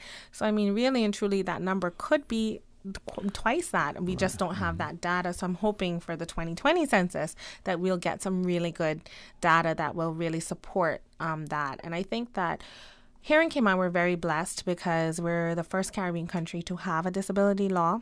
So I think even in the way that we provide services here, it's a very different model than what you see in the rest of the Caribbean. In the rest of the Caribbean, service delivery in terms of rehab and therapy and accessibility to health services, they often are either done through private practice or through charity cases. Here in Cayman, what you see is that the government has taken on that onus. So the government and governmental authorities are the main ones providing those services. The private practice businesses are the gravy or the sundae topping on the ice cream, but they're not the main meal, right? The main meal in terms of service provision comes from Health Services Authority and Department of Education Services for those persons with disabilities in our country. And I think that service delivery model is very different than what you see in the rest of the region.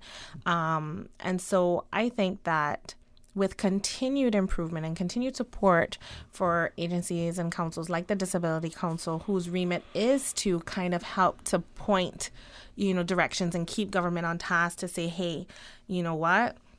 The airport needs a little help, or like this project needs a little help. What about this? What about that? Helping to kind of keep them on track to make sure that we fulfill all of the mandates in the disability policy, which that is really the remit of the council. We do try to help when people come to the council and say, I'm struggling with getting access to this or that. We try to point them in the right direction and advocate for them.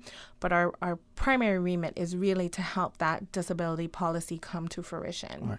When you come back from the break, could we ask of you a couple of things? Yes, Maybe one, this whole notion of what potential are some of the things that would be a disability. Some of us, we may see the obvious, but we probably don't recognize that this, and this Yes. also qualifies. Then secondly, that access, that help that the council could offer, what would that entail, how we would access it? And then, let's start with those two. All right, Ms. Faith Geary, we'll continue with us, so stay tuned for Talk Today. From district to district, moving through the waters to Cayman Brac and Little Cayman. Your station, your voice. All things Cayman. One radio, many people. This is home. Radio Cayman in the Cayman Islands. Today's biggest news. Radio Cayman. It's only 2 species that we have, on the island. Generations present. Your voice, your choice. For today's biggest news. Access. Local, regional, international. This is headlines from Radio Cayman's newsroom team. Today's biggest news. With your latest news, I'm April Cummings. The December 19th referendum on the proposed cruise berthing and cargo port project will be delayed at least until next year. That after a court decision today. CPR Cayman's Shirley Rolston had applied to the court asking for a judicial review in the matter. The referendum will be delayed now until a full hearing in January. In international news, at least 23 people have died in a huge explosion that tore through a tile factory in Sudan's capital of Khartoum today. That according to the government in that country, who said the blaze also injured more than 130 people, several of them critically. A gas tanker abruptly caught fire and exploded, destroying the factory. The government has ordered an investigation into the exact cause and what it described as a lack of basic safety measures at a site full of combustible material. Reuters says a top U.S. State Department official said today he had no evidence that Ukraine, not Russia, interfered in the 2016 U.S. elections, undermining an argument used by some supporters of President Donald Trump as he faces an impeachment investigation. When asked if he agreed that Russian interference in the U.S. election was a, quote, hoax, the U.S. Undersecretary of State for Political Affairs David Hale, the number 3 State Department official, told a Senate Foreign Relations Committee hearing no. Those are your headlines. From Radio Cayman's newsroom, I'm April Cummings. Stay in touch with Radio Cayman for the latest in news and information. Follow Radio Cayman on social media, Facebook, Instagram, Twitter. Download the Radio Cayman app or log on to our website, www.radiocayman.gov.ky. Radio Cayman, your voice, your choice, your radio. Talk today. But I do have some questions. Talk today. Cayman Islands' foremost listeners participation program. Talk today. Because there are more questions than answers. What the public is saying. Waiting to take your calls right now. Sterling Dwayne Ebanks.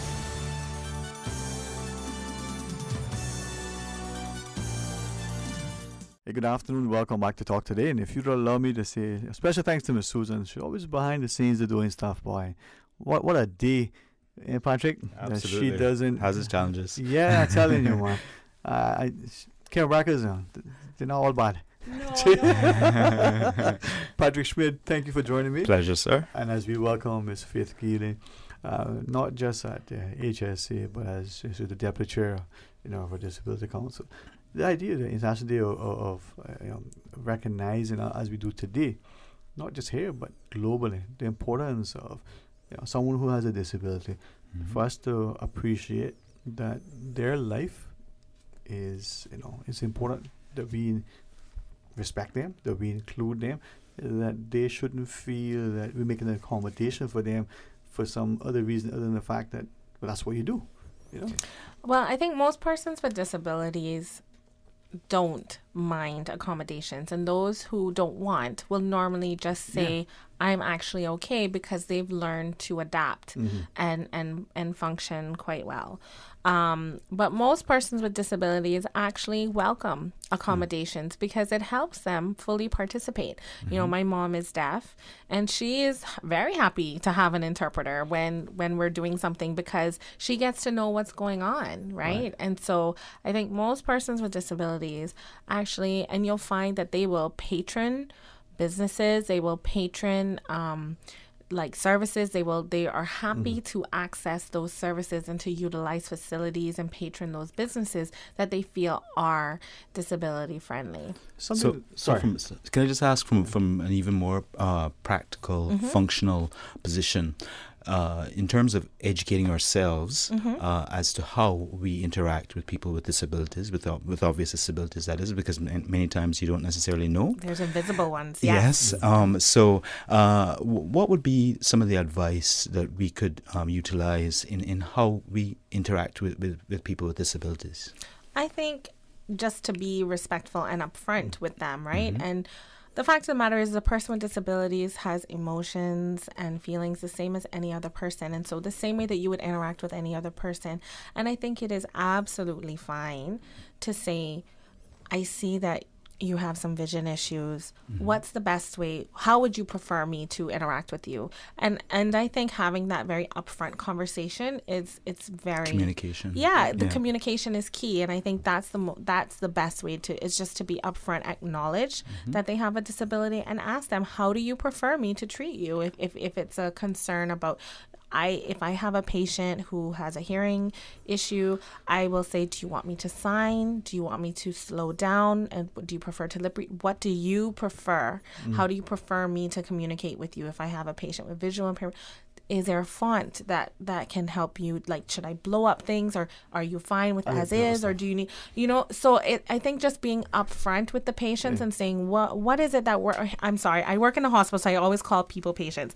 Upfront with the people, just being upfront with them, and just, you acknowledge it. It's not like a silent elephant in the room that you shouldn't acknowledge. Right. People who have disabilities know they have a disability. But even that, being patient. And being patient and understanding. Respectful, accommodating. Yes. But something you just shared too that I think is the idea that, what people frequenting, perhaps being more willing to patron certain places, right? But the notion that if something is good, it's accessible, if there is, and I'll use the word accommodations. So let's say for two things. One, you access in the car park to the front door, whether it's your house or whether it's a place of business, and that path is even, it's easy to navigate. You probably would prefer that, whether you're in a wheelchair or whether you're just walking. Right? And that's the thing is that many of the accessibility features as well as the accommodations. So accommodations is usually stuff that you do in order to help someone do a task that you want them to do, whereas accessibility speaks to the physical accessing of something, right? A lot of times those features are things that are helpful for everyone. When I'm dealing with my patients, for example, who are in school, and I say to the teacher, this is what little Johnny or little Anna or Rebecca needs. They need you to break down the instructions. They might need you to write it down on the board. They might need a visual schedule.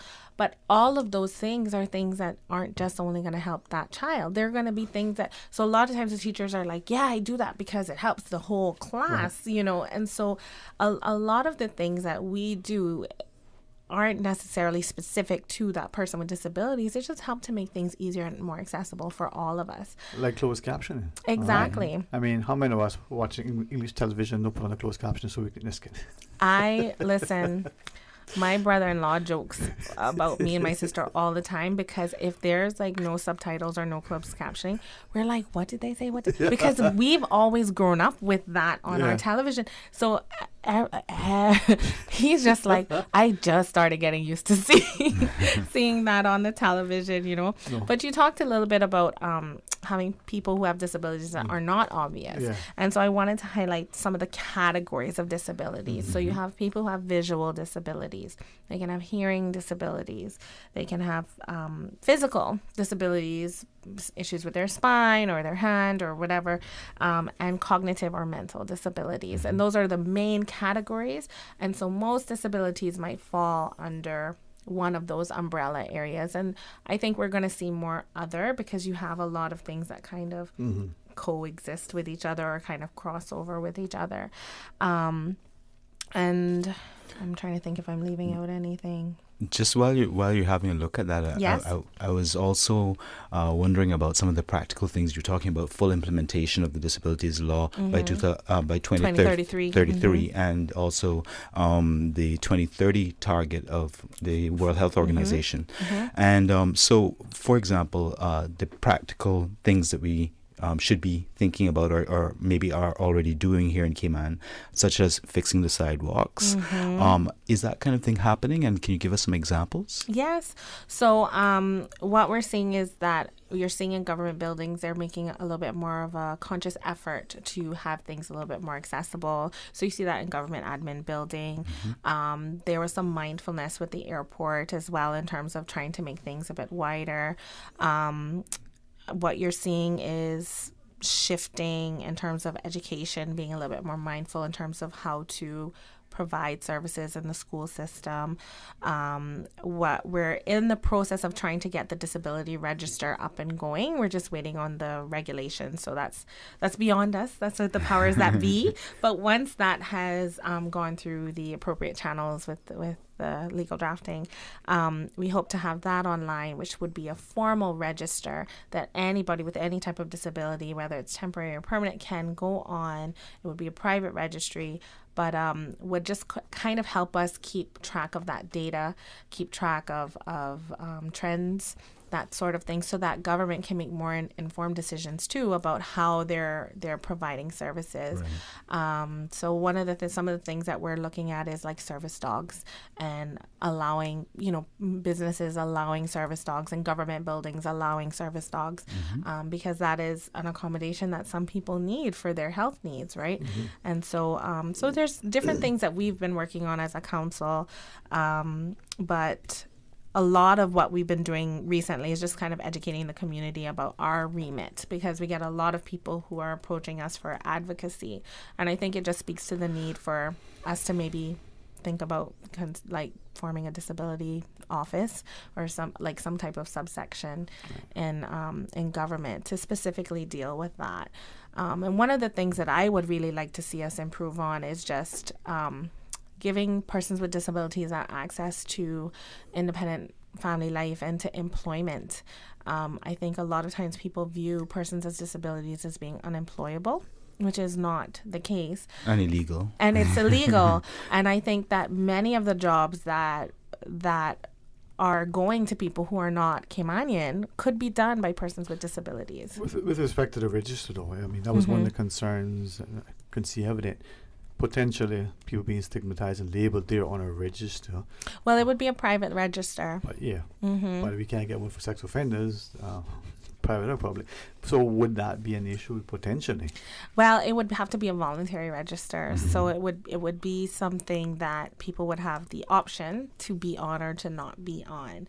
But I think we need to shift our mentality from looking at diagnoses as labels and rather looking at them as advocating agents, because it is easier for me to advocate for my patient who has a disability that has been identified and diagnosed to say they must have these accommodations because they have this disability than to say, no, the child just needs extra time in school, or no, my patient just needs a special keyboard after their stroke to type, and I'm not going to tell you why. You know, like it's better to I hear you. You know, it's better to, and I think it's having that shift, and that's a talk that I think a lot of professionals, like I know at HSA, we work a lot with our patients in that habilitation process and that rehabilitation process to discuss with the patients, you know, to say that, hey, a label is not the end of the world and it's not something to be stigmatized. And I think in general, we're finding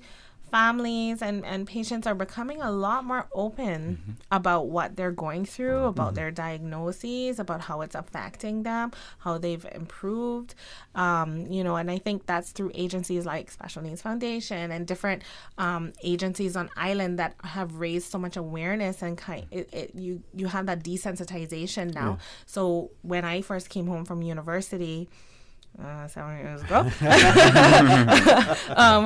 They after me. What'd you say, 17? No, like 12 years ago. But when I first came home from university, like 12 years ago, I like to think I'm still young.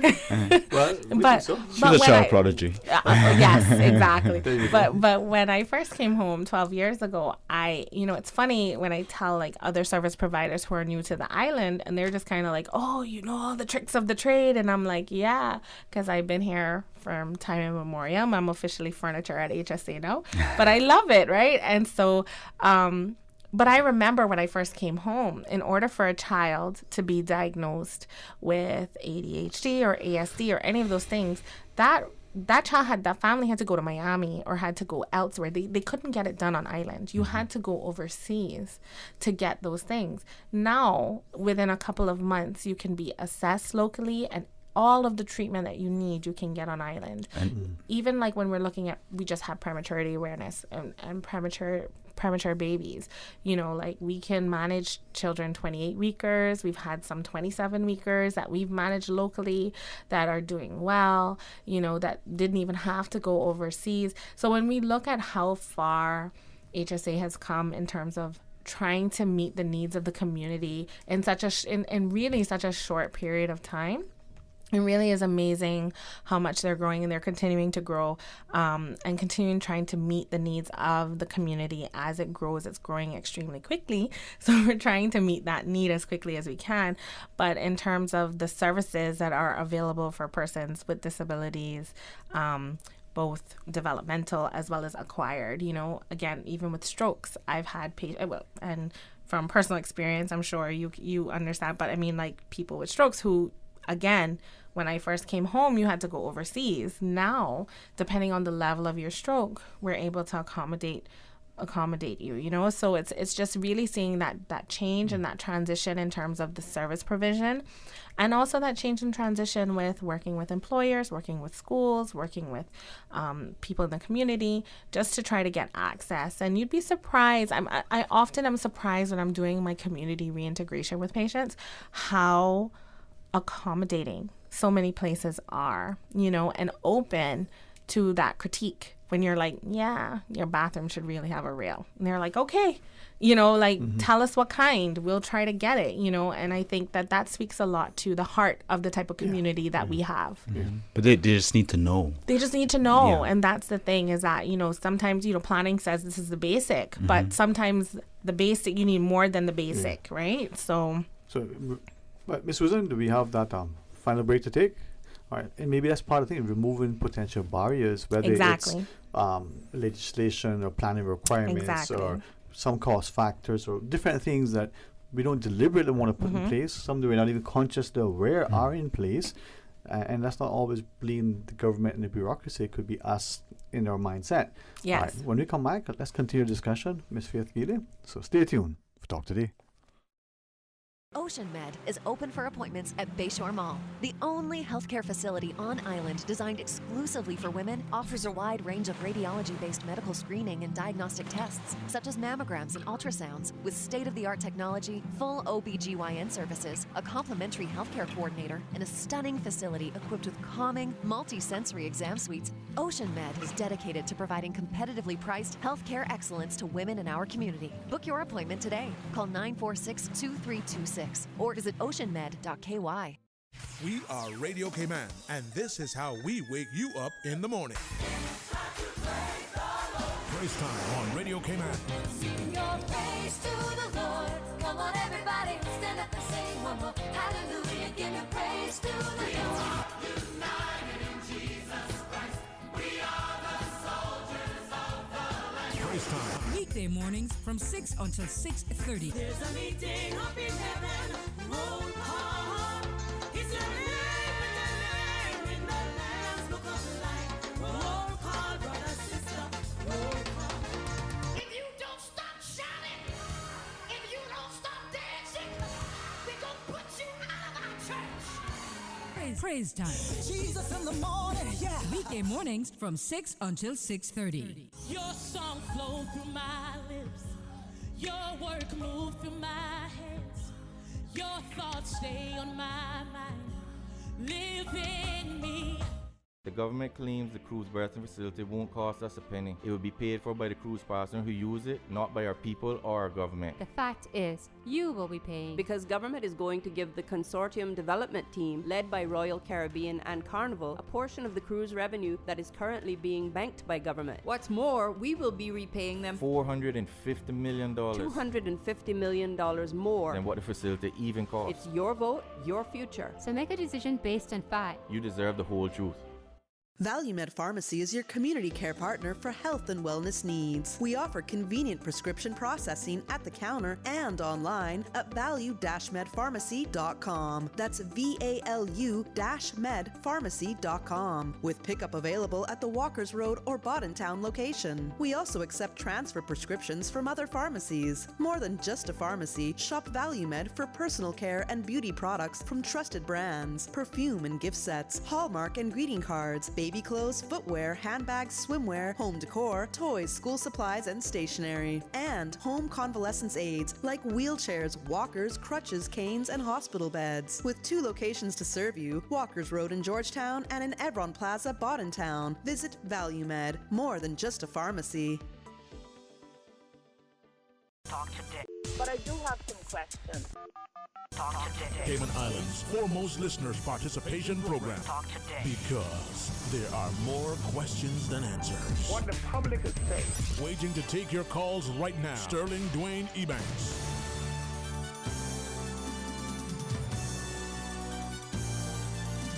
Hey, good afternoon. Welcome back to Talk Today. Thanks for joining us, and thank you again publicly to Mr. Patrick Schmid. I hope that as time allows, that you, not just because of the season we're in terms of Christmas, but because of the time that we're in as a people, as a society, to be able to sit and benefit from your counsel. And as we welcome Ms. Faith Geely as the Deputy Chair, is that the correct way to say it, of the Disabilities Council? Yeah. All right. Thank you very much for sharing with us. And I believe as a people, that some of you just shared prior to the break, this society we can speak of is so gracious, so willing, that if you sit there and listen, if you did this will make it much better for everyone, especially to accommodate this person who is, for argument's sake, in a wheelchair, or who may be, for now, in their 90th or plus decade. Hey, it's good for everybody. Whether they're young or, as I like to say, young or young at heart. Yeah. Yes, yeah. I think we are on the right track. This is no longer a conversation where it's that, okay, man, we just need to keep up. We are doing our best to keep up, and we're making traction year after year. And I think it's just about, helping to desensitize so that we don't have as much stigmas, helping to increase awareness about different disabilities, and bearing in mind that many of the health issues that are very predominant in our community, like diabetes, like asthma, like, hypertension, the contribution that those can make to eventual disabilities as well as you reach in your golden years. So I think if we continue to focus on ensuring that the people in our community have access to quality education, and inclusive education that factors in their needs, we can pass kids along from grade to grade to grade, but the fact of the matter is that if this is a child who has learning disabilities or cognitive disabilities, that, are we doing them a favor, passing them on year to year so they can still be with their friends, or is it better for us to try to give them a better education, a better, like that when they come out of the school system, they can at least read and write functionally, right? Because then again, it's back to functionality and quality of life, and is it better to pass along, graduate either with your friends illiterate, or is it better for me to graduate 2 or 3 years later than my peers, but at least I have enough basic literacy that I can be employed and that I can read and write and do my own finances, right? We want to make sure that our people have access to lifelong learning. Our college campuses, our vocational schools, are they accessible to our persons with disabilities? Do our persons with disabilities subsequently have equal access to employment opportunities as well as equal access to wages? And if they're a good worker, do they have access to promotions? I remember when my mom worked in civil service, they were like, oh, it's a pity she can't hear. She could have been, a manager if she could hear. And I'm like, what does that have to do with price of tea in China? That's what secretaries are for, right? So it's nowadays that wouldn't fly, but 20 years ago that was the norm, right? And so we want to make sure that our persons with disabilities continue to have access to the highest standard of health care. And I think people will find that, HSA often has this bad rap. But the fact of the matter is that I've worked in other healthcare systems, and I have been exposed to other healthcare systems around the world. And I think that if more of the people in this community had experience with healthcare systems outside of this jurisdiction, they would look at HSA very differently, because we do provide a good standard of care and we're constantly striving to improve. Sorry, go ahead. Sorry to interrupt you. One of the things that I was thinking as well is the spillover effect of the benefit to our population. Yes. Of those with disabilities and even those without disabilities having the knowledge. We have to remember also, putting that into context, what our economy is based on, tourism, finance. We deal with people from all over the world all the time. If they come here and they feel welcomed, if they are acknowledged, recognized, and made to feel comfortable, obviously they're going to come back and continue to patronize the Cayman Islands. So it has so many different benefits. And that's a huge market area that I think is still untouched, is compared to other Caribbean nations. We have the finances and the ability to create a very disability-friendly infrastructure for tourism. And I think those are some of the things that people should be looking at, is taking advantage of that disability dollar, so to speak, because we have a lot of tourists that come here that are in wheelchairs or have different disabilities, and they can make it through because people do accommodations, like we'll pick up the wheelchair and put it onto the boat. But if we do a little bit more, I think we can become a preferred location for persons with disabilities. Because like something you said earlier, if we make this this becomes a norm, then it's good for everyone. Exactly. And it is not just that person who has a permanent disability, who may be just temporary because of something. I keep thinking of moving from point A to point B. If the path is nicely paved and level, something as automatic doors. Yes. And we don't have to wait for a tourist to come and tell us whether we're accessible, because we have people right here who are in wheelchairs, like, for example, like our patron, Mr. Parker, who he can tell you straight if he can get there or not, and so, like, take advantage of those active members in our community. And he's such a wonderful example of, like, still living his full life and being fully included despite, a disability. And I think, we have a good framework. We need to continue to work on it. But is the challenge then whether it's not asking or accepting the counsel, the advice, the input of those here with disabilities? But it's probably of everything here. If it's here, the person knows about finance or environment or whatever. I think is we probably don't want to as quickly accept that invitation or extend the invitation to them. But even, I found this out years ago, I think it's still relevant today. If you have a floor in say, a building, and you change not the level of the floor, you just change the material of the floor. So it can create an uneven surface. Yeah, and even sometimes, this carpet to tile, for the visually impaired, they can see there's a step. And then they step over it and trip, even though it's it's a smooth it's a smooth thing. So little things that we appreciate makes it easier in your home, in your office, in your shopping spaces and the like. Ms. Faith, not just because it's an important topic, and not just because it's today, but as your time allows, and as members of the council, I know next week we'll have a continued discussion as well. But share with us in closing, what more today that we can sort of take home and sort of mull over and employ in our own lives? Well, I think someone else from the council might be coming tomorrow, because I think we're tomorrow? booked tomorrow. Yeah. That's tomorrow, yeah. Yes. If I'm free, I'll try to make it. But I think one of my other colleagues on the council will come tomorrow to talk a bit more. That's 1 p.m. tomorrow, right? But just from a HSA standpoint, we do offer a wide range of services for persons with disabilities. We offer physical therapy, occupational therapy, speech therapy. We have respiratory therapy for people who have breathing issues. We have an eye clinic. We do basic hearing screenings.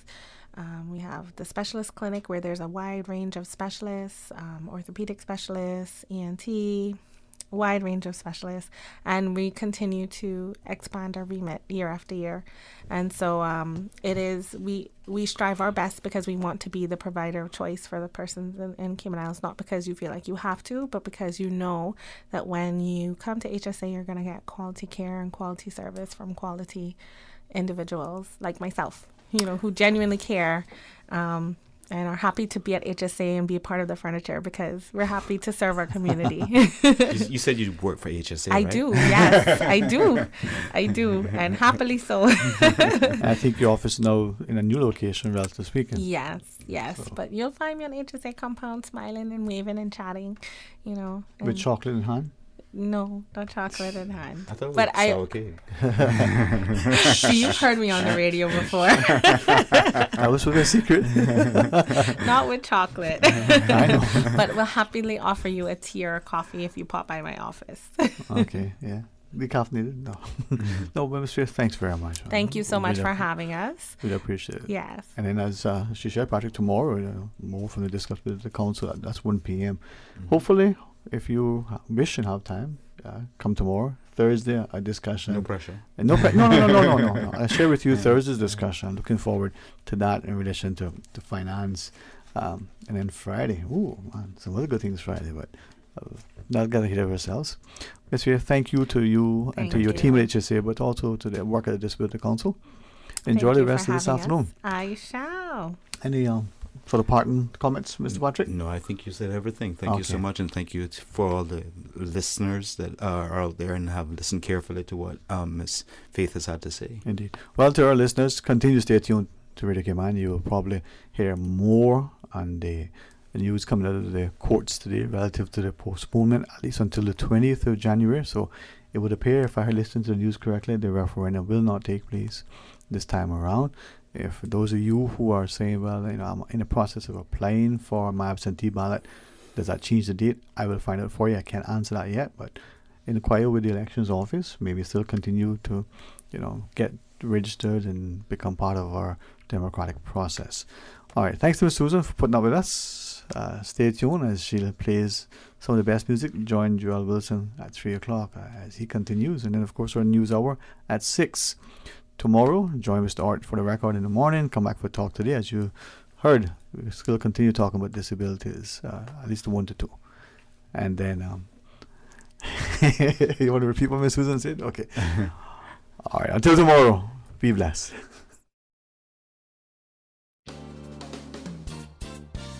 Talk Today is brought to you by Fidelity Bank. For all your banking needs, visit fidelitygroup.com. Fidelity, we're good for you.